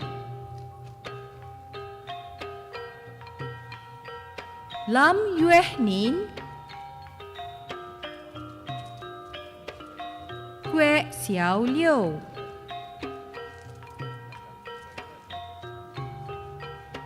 Lai Choi Len, Lai Li Chin,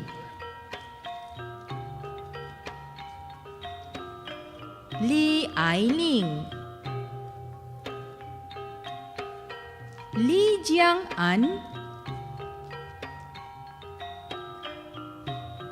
Li Pua Yin, Koh Yong Yin, Keung Sok Tang,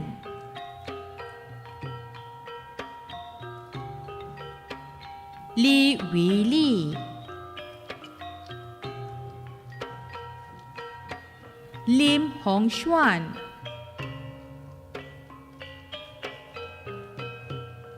Lim Shirley, Lee Sweat Lee, Lo Hui Ling,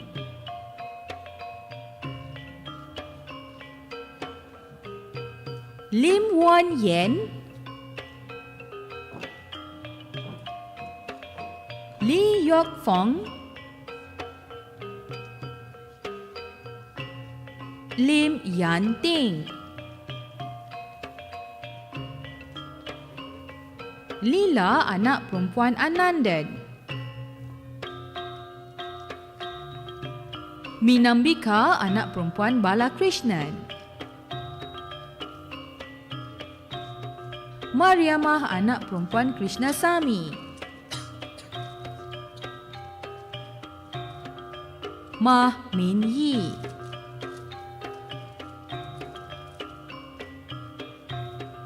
Lau Pei Shan,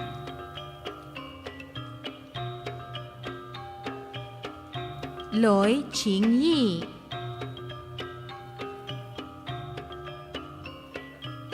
Eng Loh Yuan,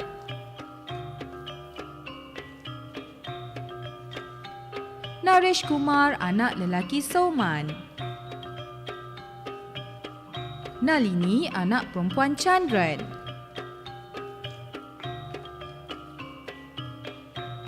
Nagentiri anak perempuan San Markam,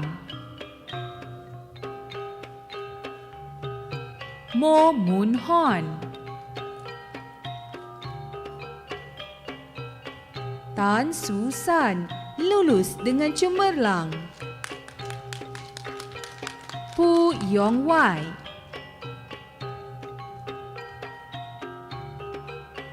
Ong Zin Yi,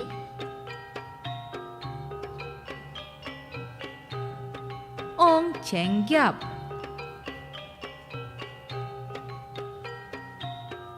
Ong Zi Yin,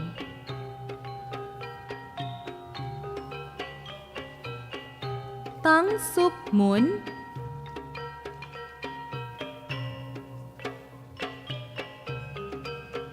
Kogila anak perempuan Manokaran,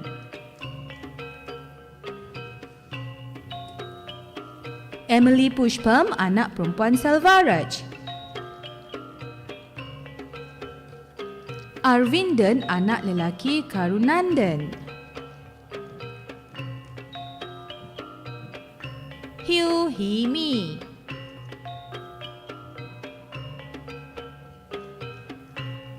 Victoria Yi Ziyong,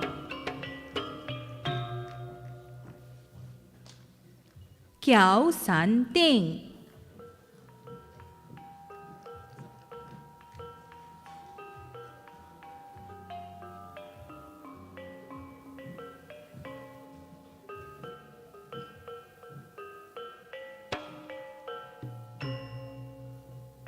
Majlis diteruskan dengan persembahan multimedia Hadirin dimohon terus berada di tempat duduk.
I would like to thank really OUM for the opportunity, the support, the care. From the very first day of the program, we've obtained support from OUM, particularly in terms of the textbook, without forgetting the Sanusi library, digital library, and also the follow-up of the supervisor.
Terima kasih.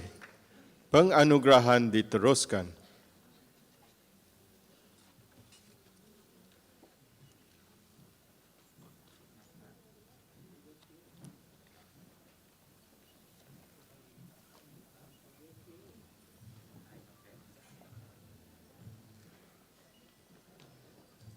Mohana anak perempuan Selva Raju. Pushpalata anak perempuan Nancapa Kavender. Sheila Devi anak perempuan Parasuraman. Puspa anak perempuan Alagapadayachi. Valyamah anak perempuan Rasin Drain. Satyakala anak perempuan Ponusami. Rajini anak perempuan Subramaniam. Vigneswari anak perempuan Arjuna. Prema anak perempuan Govindasamy. Revati anak perempuan Puspanaden. Punita anak perempuan Rajasekran. Bhuvaneswari anak perempuan Sinasamy. Ratika anak perempuan Munyandi. Sabihah binti Yusuf. Santia anak perempuan Dora Raji.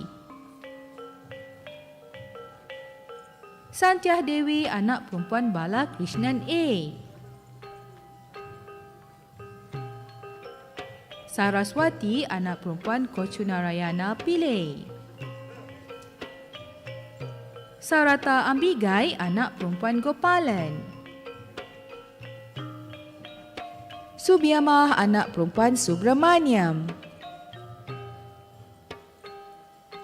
Sinsrakun anak lelaki Nairid. Santi anak perempuan Murti. Vishalni Devi anak perempuan Elengoven. Suganti anak perempuan Periana. Suganti anak perempuan Subramaniam.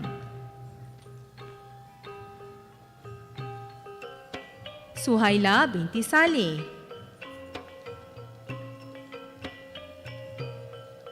Suntari anak perempuan Ramadas.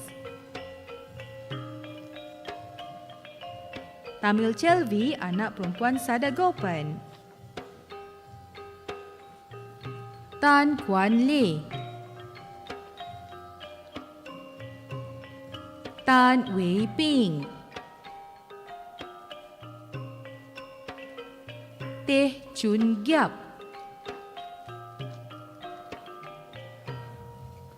Tirumangai anak perempuan Sitaparam. Togai Mail anak perempuan Subramaniam. Tibasri anak perempuan Arumugam. Uma anak perempuan Pilamalu Elias Perumal. Tiong Kah Wei.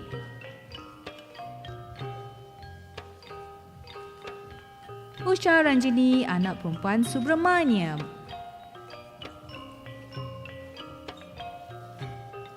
Vanita anak perempuan Fonusami.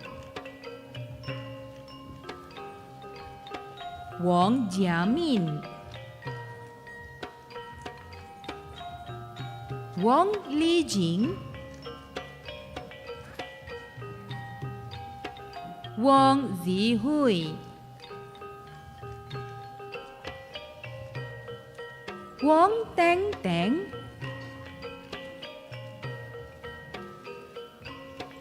Yap Yuan Sing. Yong Yi Xuan.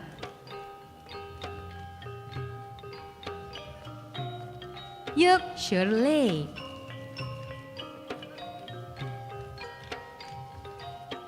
Yogeswari anak perempuan Balakrishnan. Yong Suk Wah. Zalmi bin Cik Sulaiman.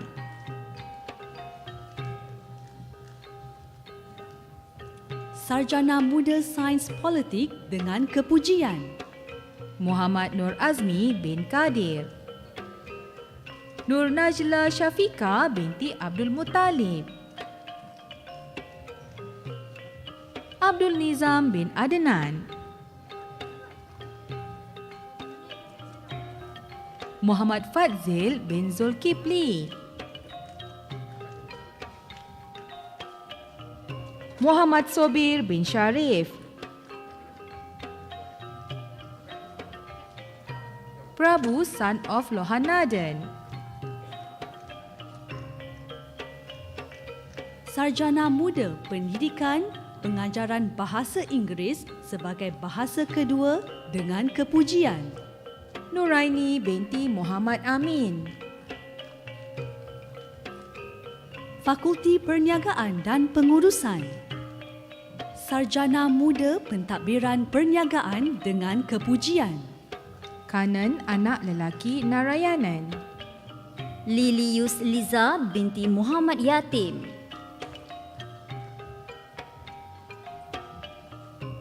Sarjana Muda Pengurusan Sumber Manusia dengan kepujian, Saparia binti Ladoni,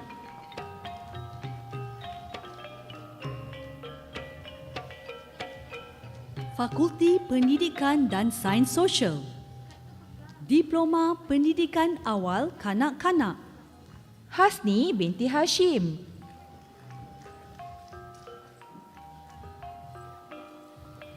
Juliana Liza binti Hamdan, Maziah binti Muhammad Zain, Shirley Song,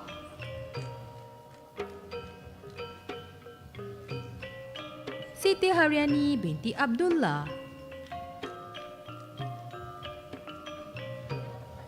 Wan Nur Maisarah binti Nik Muhammad alias Wan Muhammad, Siti Nur Ashraf binti Basharuddin, Siti Zahrah binti Hamdi, Siti Zarina binti Ahmad, So Keng Hua, Stella anak perempuan Pomani, Subashini daughter of Elam Kovam, Suhaila binti Sulaiman, Suzilah binti Badrin, Tan Lee Keng, Tan Nasri anak perempuan Kriona Murti, Toh Choi Ling, Veni anak perempuan Divandra, Viveka Rachel Anthony, Wendy Wan,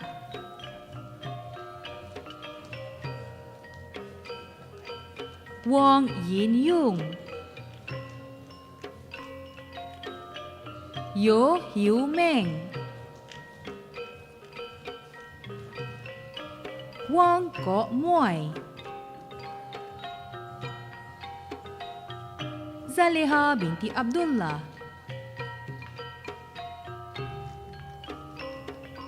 Zawiyah binti Kamaruddin,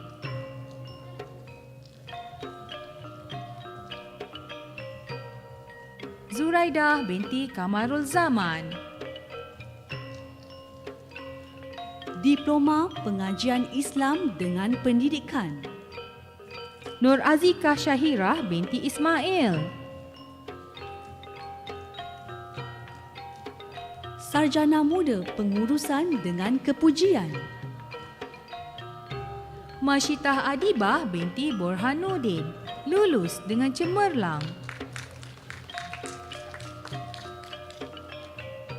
Vnuteni anak perempuan Ayakan Naden, lulus dengan cemerlang, Aziana Anderson,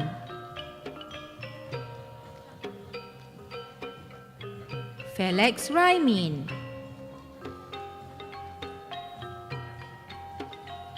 Izati Syafawati binti Azaha,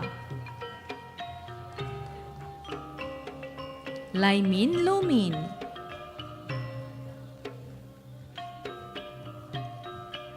Melvin Roy Matzim Edwards, Muhammad Rizal bin Hajid, Muhammad Shukri bin Abdul Aziz,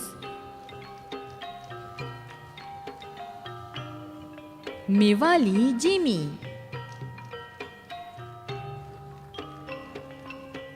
Nur Satina binti Mail alias Ismail, Nur Silah Angkang,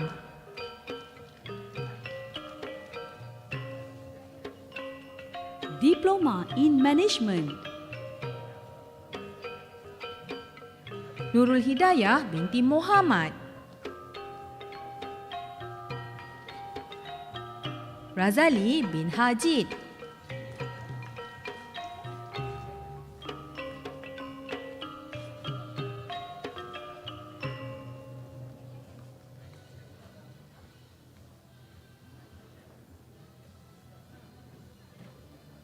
Muhammad Syafiq bin Ilyas,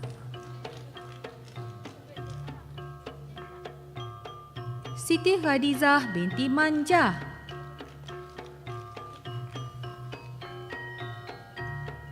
Wan Rahimi binti Azhari,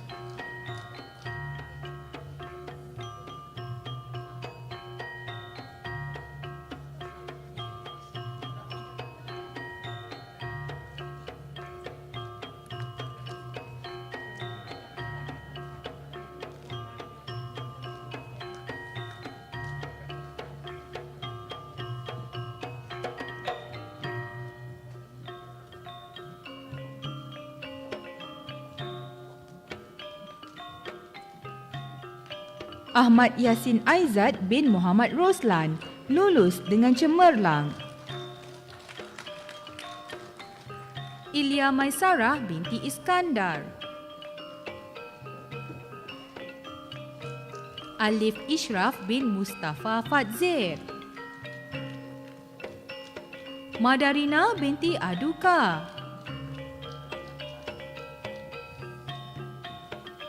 Mizanul bin Muhammad Nur, Nur Farishazian binti Zuhaimi, Nur Syafiqah binti Syafruddin, Diploma Komunikasi Massa. Ima Rashidah binti Ibrahim lulus dengan cemerlang. Akmal Hafiz bin Zulkifli, Ain Nur Natasha binti Rodzaimi Henry, Putri Nur Farzira binti Zailani lulus dengan cemerlang. Anas binti Anwaruzaini, Nuruliana Maisarah binti Muhammad Hadzir, Syarinita anak perempuan Paramis,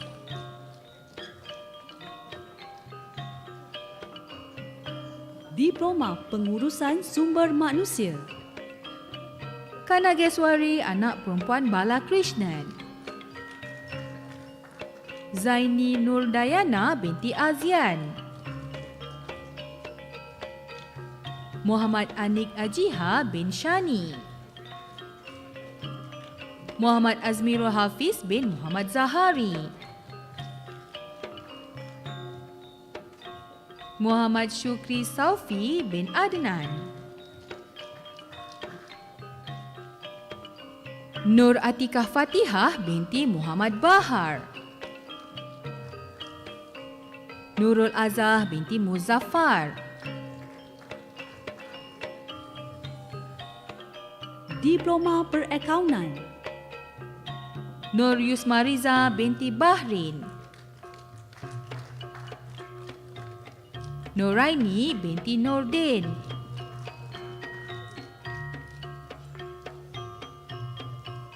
Dan yang akhir sekali, Fazli bin Raming,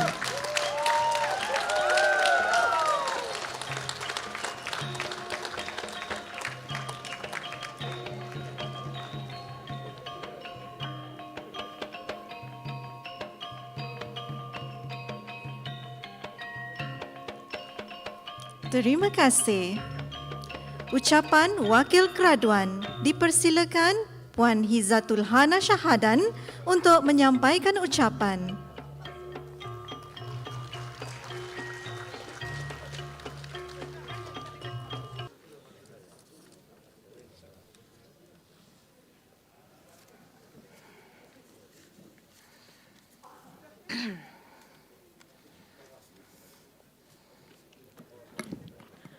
Bismillahirrahmanirrahim. Yang berbahagia Tan Sri Azman Hashim, Pro-Chancellor, Presiden Naib Chancellor, yang berusaha Prof. Madya Dr. Ahmad Izzani Awang, ahli-ahli lembaga pengarah, div-div kehormat, pengurusan dan kaki tangan universiti, para graduan dan keluarga, tuan-tuan dan puan-puan yang dihormati sekalian. Assalamualaikum dan salam sejahtera.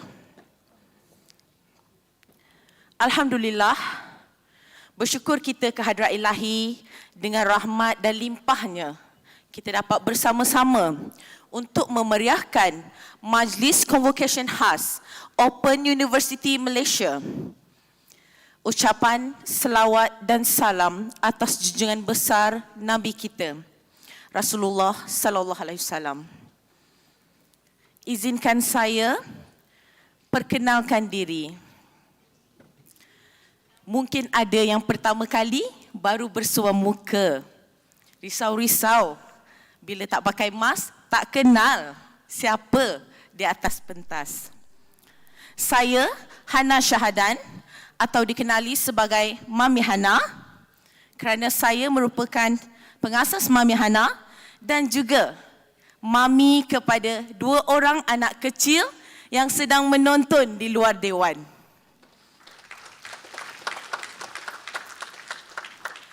Saya merupakan graduan Sarjana Pendidikan Awal Kanak-Kanak.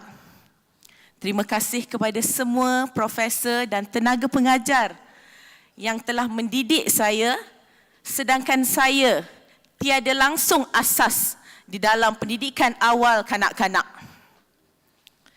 Pertama sekali, izinkan saya memberikan ucapan tahniah kepada semua graduan pada hari ini, termasuk diri saya sendiri yang hadir di sesi khas Open University Konvokesyen.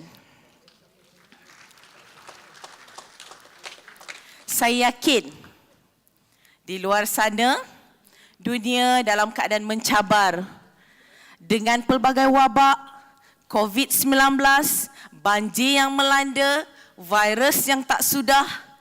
Kita juga pelajar-pelajar hari ini adalah melalui proses roller coaster untuk mendapatkan sijil ataupun diploma ataupun sarjana pada hari ini.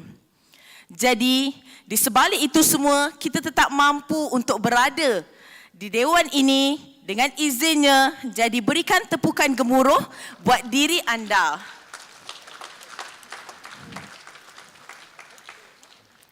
Di saat nak kerja, nak berniaga, tapi kita tetap nak belajar. Nasib baik OUM University ada bersama. Jadi sudah pastilah terima kasih kepada OUM University kerana memberi kami peluang untuk pengiktirafan Konvokesyen pada kali ini. Jutaan terima kasih buat tenaga pengajar yang sanggup dan melayan kerenah kami. Pihak-pihak pengurusan yang ada pada hari ini. Saya juga ingin mengucapkan terima kasih kepada pihak Open University Malaysia kerana memberi saya peluang untuk mewakili para graduan dan menyampaikan ucapan dalam sesi Konvokesyen khas ini. Setinggi-tinggi penghargaan dan kasih sayang buat suami tercinta Encik Farid yang sedang merekod di bawah, kerana beliau sangat menyokong daripada hari pertama saya meminta keizinan untuk menyambung belajar. Beliaulah yang ulang-alik menghantar saya. Beliau jugalah yang tidak jemu menengok anak-anak di rumah. Terima kasih suamiku.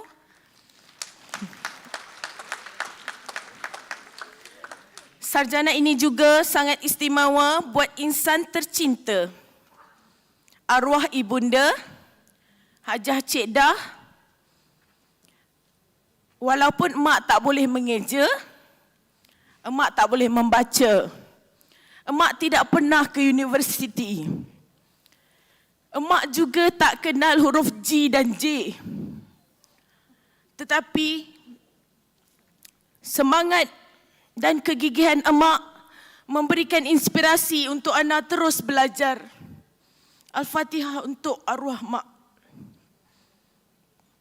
Teristimewa buat abah saya, walaupun sudah berusia 80 tahun, setia menanti, menyokong dan sentiasa berada bersama anak-anak kami 6 beradik. Terima kasih Abah kerana sudi hadir pada hari ini.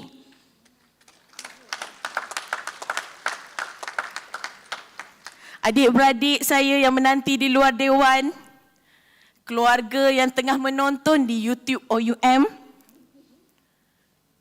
staf-staf dan tim Mami Hana, serta yang terpaling cinta dari lubuk paling dalam, anak-anak saya yang bertuah, Fatih dan Aira.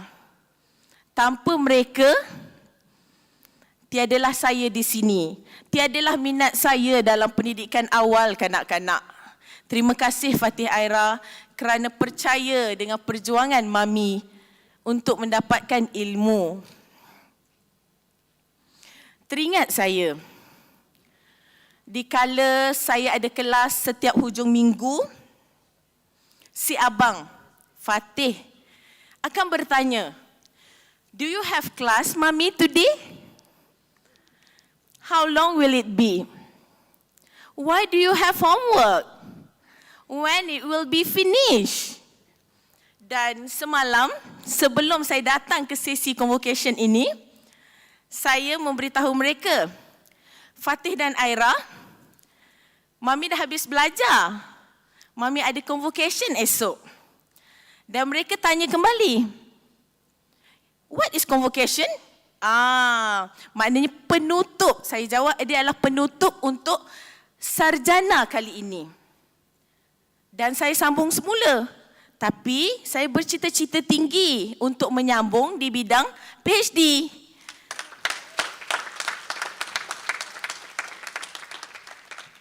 Kemudian mereka bertanya, "Why you have to study, Mami?" Because, jawapan saya agak simple, tapi padat untuk dia pergi ke sekolah esok harinya lah, hari inilah hari Isnin. Because if we stop learning, we actually stop growing. Jadi apabila saya jawab begitu, secara tak langsung memudahkan saya untuk mengejut mereka pagi ini. Alhamdulillah. Di kesempatan ini juga sebenarnya itu antara pengalaman yang saya lalui, dan saya yakin di kesempatan ini juga ramai graduan yang ada di bawah ini mengalami pengalaman yang sama seperti saya. Jadi saya juga ingin merakamkan setinggi kesyukuran dan ucapan terima kasih kepada semua tenaga pengajar yang ada pada hari ini, yang membantu kita semua untuk kita dapat bergraduasi. Pengalaman dan perasaan ini pastinya tak akan dapat dirasai lagi, terutama sekali apabila kita perlu mengejar, menghantar kertas kerja, berdebar-debar menanti waktu untuk menghantar assignment di tengah malam. Jadi saya sangat syukuri sebenarnya pengalaman saya berkenalan dengan ramai kawan-kawan berlainan bangsa. Perkara yang saya syukuri adalah kami masih menyokong antara satu sama lain. Di sebalik wabak COVID yang melanda juga, saya bersyukur apabila belajar di OUM University kerana kami masih boleh mengikuti kelas secara online, secara dalam talian, malahan berjaya menamatkan pengajian. Itu adalah pengalaman yang sangat bernilai. Bukan mudah untuk dibuat di luar sana, yang kita dah biasa ke kelas tiba-tiba disuruh masuk talian secara dalam talian. Jadi sebenarnya terima kasih kepada OUM University.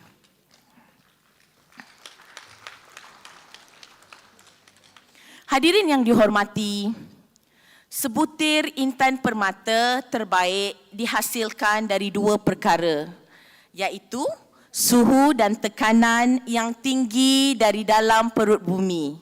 Semakin tinggi suhu yang diterima dan semakin hebat tekanan yang diperoleh. Jika ia mampu bertahan dan tidak hancur, maka ia bakal menjadi intan yang keras, kukuh, mahal dan berkilau. Begitu jugalah dengan kehidupan kita dalam memproses dan mendapatkan ilmu pada hari ini. Lebih-lebih lagi, saya percaya semua graduan yang ada di sini adalah sama seperti saya. Ada yang bekerja, ada yang berniaga, ada juga yang mahu mendapatkan ilmu. Dan masing-masing mempunyai keluarga. Dan intan yang tidak ternilai itu sebenarnya berada di hadapan saya, di mana semuanya telah mengalami tekanan yang tinggi, suhu yang panas untuk memperoleh ilmu sehingga boleh berjaya pada hari ini. Tahniah diucapkan buat semua graduan, itulah kita semua intan yang bersinar.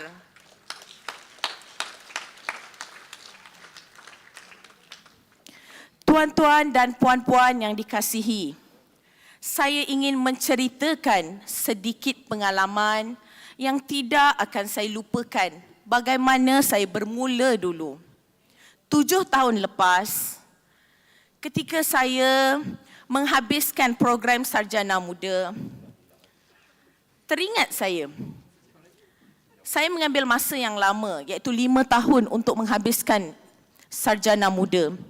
Jadi, orang yang mengata, orang yang mengutuk kerana proses yang saya ambil adalah lama. Akan tetapi, kutukan itu menjadi kekuatan dan semangat untuk saya terdetik setiap hari menyambung pelajaran. Dan alhamdulillah, satu malam saya mendapat ilham untuk belajar di OUM. Dan saya di mana waktu itu memerlukan universiti yang membolehkan saya belajar, saya berniaga, saya nak fokus kepada anak-anak dan kerjaya. Jadi dalam pencarian itu, saya telah memilih OUM. Sebenarnya, kutukan dan juga kata-kata daripada orang hanyalah sebagai penguat semangat. Begitu juga untuk kita berjaya dalam hidup ini. Jadi, keesokan harinya, suami saya terus menghantar saya berdaftar di OUM. Walaupun sebenarnya saya masih lagi memilih dan tidak ada asas langsung dalam sarjana yang saya ambil. Berkat komitmen yang tinggi daripada para pendidik yang mungkin perlu menjawab soalan saya 10 kali sehingga saya boleh faham mengenai ilmu dalam pendidikan awal kanak-kanak. Akhirnya, segenggam ijazah sarjana pendidikan awal kanak-kanak yang asalnya mustahil kini menjadi realiti. Alhamdulillah. Pengalaman yang berharga di OUM banyak mematangkan hidup saya. Mengajar ilmu-ilmu baru yang mana saya dapat gunakan dalam kehidupan harian saya. Dapat saya gunakan mendidik anak-anak saya. Dapat saya gunakan dalam membentuk kerjaya saya. Dan ilmu ini bukan sekadar di atas kertas, tetapi saya boleh praktiskan dalam kehidupan seharian. Sejujurnya, saya sangat bersyukur kerana diberi rezeki berada di bawah bimbingan pensyarah, profesor dan semua tenaga pengajar yang hebat di OUM. Kerana di setiap kerja-kerja yang diperhalusi, merekalah yang menggilapkan bukan saya seorang di sini, tapi semua graduan yang ada. Sekali lagi, saya sebenarnya mewakili para graduan merakamkan ucapan terima kasih kepada Yang Berbahagia Pro-Chancellor, Yang Berbahagia Presiden Naib Chancellor, barisan pentadbir, para profesor, pensyarah saya, tutor dan kaki tangan sokongan yang sentiasa membantu dalam segala hal sehingga kami mencapai kejayaan. Saya berpegang kepada 3 perkara. Dalam hidup ini, sekiranya kita berjaya, sebenarnya sedarlah kejayaan itu bukan kerana kita sahaja. Tetapi yang pertama adalah kerana keberkatan dan doa ibu ayah. Yang kedua adalah kerana keizinan ataupun doa pasangan masing-masing. Dan yang ketiga, sudah pastilah keberkatan daripada guru-guru yang mendidik kita. Saya teringat profesor saya pernah sentiasa memberitahu. Setiap kali kelas, beliau akan memberitahu, sekiranya saya tidak lagi mengajar kalian, kalian boleh doakan untuk saya dan sedekahkan Al-Fatihah supaya kita boleh bertemu semula di akhirat nanti. Setiap ucapan tersebut diulang-ulang setiap kelas sehinggakan kita tahu bahawa keberkatan berguru adalah lebih dari segalanya. Jadi, terima kasih kepada semua tenaga pengajar yang ada pada hari ini yang telah memberikan kami ilmu sehingga kami boleh untuk hadir dan menuntut ilmu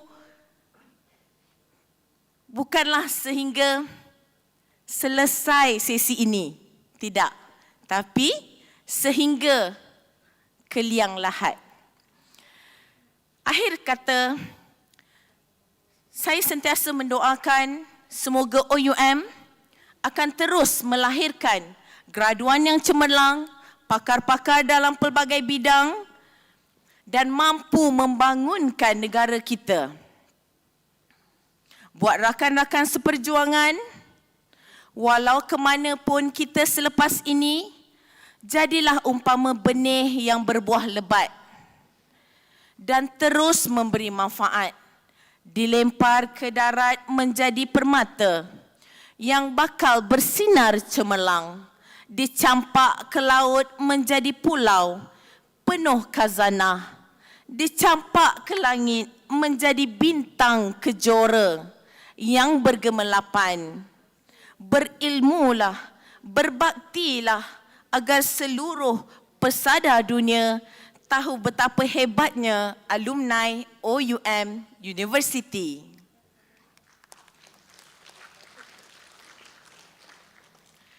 Sekian, salam bergradasi buat semua dan selamat menjadi duta OUM ke seluruh dunia.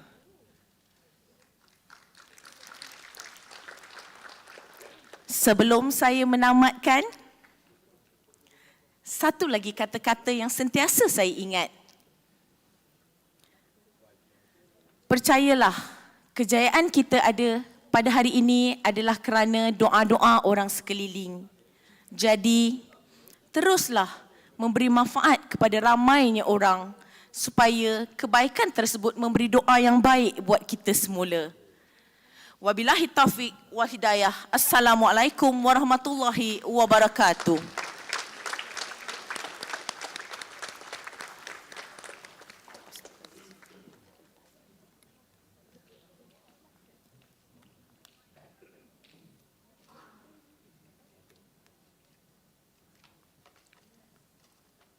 Peristiharan penutupan Konvokesyen dipersilakan Yang Amat Berbahagia Pro-Chancellor.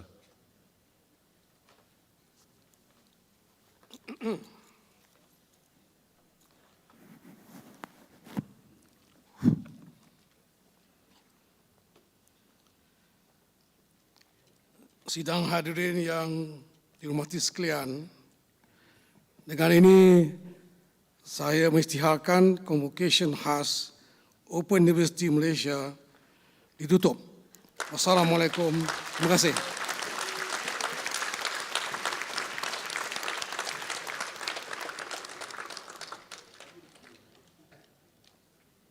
Negaraku dan perarakan keluar Dewan, Majlis mohon berdiri.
puan-puan hadirin sekalian, demikianlah berakhirnya sidang ke-6 Konvokesyen Khas Open University Malaysia. Harap maklum bahawa gerai jualan cenderamata sedang berlangsung di ruang lobi Aras 3. Kupon tempat meletak kereta boleh didapati di meja sekretariat yang berada di depan pintu masuk utama Dewan Merdeka Aras 4. Bagi pihak pengurusan OUM, kami mengucapkan jutaan terima kasih atas kehadiran sidang hadirin sekalian. Semoga kita bertemu lagi. Benih selasih bersemi di bumi. Kuntum mekar di suria pagi. Jutaan terima kasih dari kami. Panjang umur kita jumpa lagi.